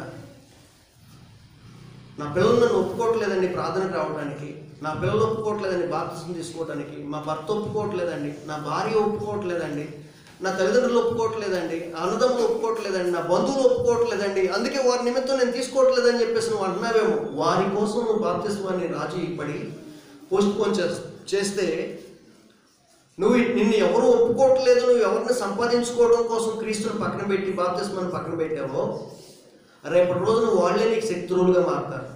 రేపటి రోజున వారే నీకు ముళ్ళుగా మారుతారు. రేపటి రోజున వారే నిన్ను ఇబ్బంది పెట్టేవారుగా మారుతారు. అలా కాక, వారిని కాక క్రీస్తును సంపాదించుకోవడం కోసం, క్రీస్తు రాజ్యంలో నీ పేరుని నమోదు చేసుకోవడం కోసం వారిని ప్రక్కన పెట్టి, వారి మాటను ప్రక్కన పెట్టి ప్రభువు కొరకు నీ జీవితాన్ని సమర్పించి మార్పు పొంది మారు మనసు పాపక్షమాపణ నిమిత్తం బాప్తిసం తీసుకుంటే వారు తాత్కాలికంగా నీకు దూరమైనట్లు అనిపించిన శాశ్వత కాలంలో నీతో వారు ఉంటారు. అంత మాత్రమే కాదు, వారిని కూడా నీతో పాటు పరలోకంలోకి తీసుకురావడానికి ప్రభువు అవకాశం ఇస్తాడు. తప్పనిసరిగా ఎవరైతే నీకు వ్యతిరేకులుగా మారారో వారినే నీకు అనుకూలంగా మారుస్తాడు ప్రభు. ఎవరైతే నీకు దూరం అవుతానికి ఇష్టపడ్డారో వారు నీకు దగ్గరై వారి కొరకు ప్రార్థించేటువంటి వ్యక్తిగా నువ్వు మారుతావు. క్రీస్తుని సంపాదించుకోవడం కొరకు నువ్వు దేన్నైతే విడిచిపెట్టావో అది నీకు దూరమైనట్లుగా క్రీస్తు చేయడాన్ని, అది నీ సొంతమైనట్లుగా క్రీస్తు చేస్తాడు. కానీ క్రీస్తుని ప్రక్కన పెట్టి ఏదో సంపాదించుకోవడం కొరకు ఎవరినో సంపాదించుకోవడం కోసం క్రీస్తుని బాధ పెడితే మాత్రం అది మనకు దూరం అయిపోతుంది తప్పనిసరిగా. ఎందుకంటే మన జీవితానికి విలువని, ఉన్నతమైన స్థితిని కల్పించేవాడు దేవుడే కదా, ప్రభువే కదా. ప్రభువుని ప్రక్కన పెడితే మనం ఏం పొందుకోగలం? కనుక ఈ రోజున మనము నీచులమైన సంగతి ప్రభువు తెలిసినప్పటికీ, అబద్ధికులమైన సంగతి ప్రభువు తెలిసినప్పటికీ, మోసగాళ్ళమైన సంగతి ప్రభువు తెలిసినప్పటికీ, వ్యభిచారులమైన సంగతి ప్రభువు తెలిసినప్పటికీ, అనీతిమంతులమైన సంగతి ప్రభువు తెలిసినప్పటికీ, పక్కా పక్కా పక్కా పక్కా ద్రోహులమైన సంగతి ప్రభువుకు తెలిసినప్పటికీ కూడా ప్రభువు ఇవన్నీ ఎరిగినటువంటి వాడే మనల్ని మనగా ప్రేమించి తన రక్తమునిచ్చి మన కోసము తన జీవితాన్ని త్యాగం చేసి మరణించి తన సొత్తుగా నిన్ను మార్చుకోవడం కొరకు, తనని హక్కున చేర్చుకోవడం కొరకు నీ వద్దకు వచ్చి నేను పిలుస్తున్నాడు. ఆ ప్రభువును చూస్తావా? నిన్నుగా ప్రేమించే వ్యక్తిని కోరుకుంటే నీ జీవితం సంతోషంగా ఉంటుందండి. నీ అందాన్ని చూసో, నీ ధనాన్ని చూసో, నువ్వు కలిగినటువంటి ఆస్తిపాస్తులను చూసో, నువ్వు కలిగిన అధికారాన్ని చూసో ప్రేమించి నీ దగ్గరకు వచ్చేవారు నీ దగ్గర నుంచి అవి దూరమైనటువంటి రోజున నిన్ను విడిచిపెట్టి వెళ్ళిపోతారు. కానీ నిన్నుగా ప్రేమించి నీ స్థితి చూసి నువ్వు లోపం ఉన్నటువంటి వ్యక్తివి అన్న సంగతి ఎరిగినప్పటికీ నిన్ను ప్రేమిస్తూ నువ్వు కావాలని కోరుకున్నటువంటి వ్యక్తిని దూరం చేసుకోవాలి. నువ్వు కావాలని నీ చుట్టూ తిరుగుతున్నటువంటి వ్యక్తిని నువ్వు దూరం చేసుకోవాలి. నువ్వు కావాలని నీతో సహవాసం చేయడానికి ఇష్టపడుతున్న వ్యక్తిని దూరం చేసుకోవాలి. ఆయనే ప్రభువైనటువంటి యేసుక్రీస్తు. ఆయన దూరం చేసుకోవాలి. ఆయన దూరం చేసుకుంటే మన జీవితంలో మనం ఏమేమి పొందుకోలేము, ఏ మేలు మనం పొందుకోలేము. పొందుకున్నటువంటి మేళ్ళన్నీ మనకు దూరం అయిపోతాయి. కనుక ఈరోజే జీవితాన్ని అప్పగించి ప్రభు దగ్గర పశ్చాత్తాపంతో క్షమాపణ చెప్తూ, అయ్యా ఇంతకాలం నీకు దూరంగా జీవించానయ్యా, ఇంతకాలం నన్నుగా ప్రేమించేటువంటి వారు ఎవరూ లేరని బాధపడుతూ వచ్చాను. నన్నుగా నా స్థితిని, నా మోసపు స్థితిని, వ్యభిచారపు స్థితిని, పాపపు స్థితిని, రోత బ్రతుకుని ప్రేమించి అయినప్పటికీ వాటినన్నింటినీ గుర్తించినప్పటికీ కూడా ప్రభు నన్నుగా ప్రేమించి నేను కావాలని నన్ను కోరుకున్నటువంటి ప్రభువా నా జీవితాన్ని నీకు అప్పగిస్తున్నాను ఆయన అంటూ ఈ పగటి కాలం మంది ఎంతమంది మీ జీవితాలను సమర్పించడానికి ఇష్టపడుతున్నారు? మీ చేతుల పైకెత్తి ఆ దేవునికి ఒకసారి ప్రార్థన చేస్తారా? ఒకసారి మీ రెండు చేతుల పైకెత్తి ఆ దేవుని వైపు చాపుతూ, ప్రభువా పాపినైనా నన్ను క్షమించండి ప్రభువా, నీ బిడ్డగా నన్ను మార్చుకోండి ప్రభువా, నీ సొత్తుగా నన్ను మార్చుకోండి ప్రభువా, నీ బిడ్డగా నన్ను ముద్రించుకోండి ప్రభువా. ఇప్పుడు వరకు నా జీవితాన్ని నాకు ఇష్టమైనట్లు నేను నడుచుకుంటూ వచ్చాను, ఇక నుంచి నీకు ఇష్టమైనట్టుగా నేను బ్రతుకుతాను ప్రభువా. విలువలేని నా బ్రతుకు విలువనివ్వడానికి ఈ ప్రపంచాన్ని పాలించేటువంటి సర్వ సృష్టికర్త, లయకర్త, సర్వ పాల్గొనేటువంటి మీకు భారీగా ముద్రించబడటానికి అవకాశం కల్పిస్తున్నాను. నాకు నా జీవితాన్ని అప్పగిస్తున్నాను నాయన. నాకు విలువనిచ్చి విమోచననిచ్చి నిత్య రాజ్యం ఇచ్చి నిత్య జీవాన్ని ఇచ్చి శాశ్వత కాలం యుగాలు మీ రాజ్యంలో బ్రతికే భాగ్యాన్ని మాకు కల్పించమని మీ సంధిలో మనం చేస్తున్నాం. నోరులు తెరిచి ప్రార్థన చేయండి. ఎవరికి వారుగా నోరులు తెరిచి ప్రార్థన చేయండి. ఈ భాగ్యము ఈ రోజున ప్రభువైన యేసుక్రీస్తు వారు మనకిస్తుండగా దీన్ని మనం కోల్పోవద్దు. నోరులు తెరిచి మీ ప్రక్కవారు కాదు, ప్రభువైన యేసుక్రీస్తు వారు మీ మాట వింటున్నారు. ప్రభువైన యేసుక్రీస్తు వారు మీ ప్రార్థన వింటున్నారు.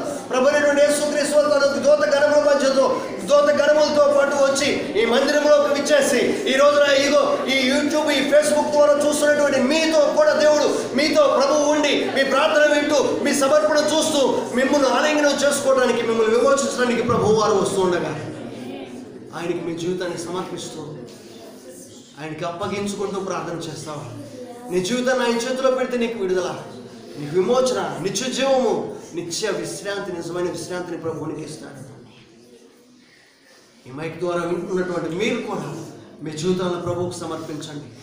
ప్రభు మీ జీవితంలో నెమ్మదిని ఇవ్వడానికి ఇష్టపడుతున్నాడు, సమాధానం ఇవ్వడానికి ఇష్టపడుతున్నాడు, సంతోషం ఇవ్వడానికి ఇష్టపడుతున్నాడు.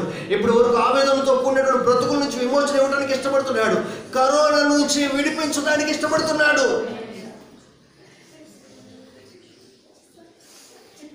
నిన్ను మింగివేసే అది ఏ సమస్య అయినా దాని నుంచి తప్పించి నీకు శాశ్వత రాజ్యం ఇవ్వడానికి ఇష్టపడుతున్న ప్రభు చేతిలో నిన్ను అప్పగించుకుంటూ ప్రార్థన చేస్తావా?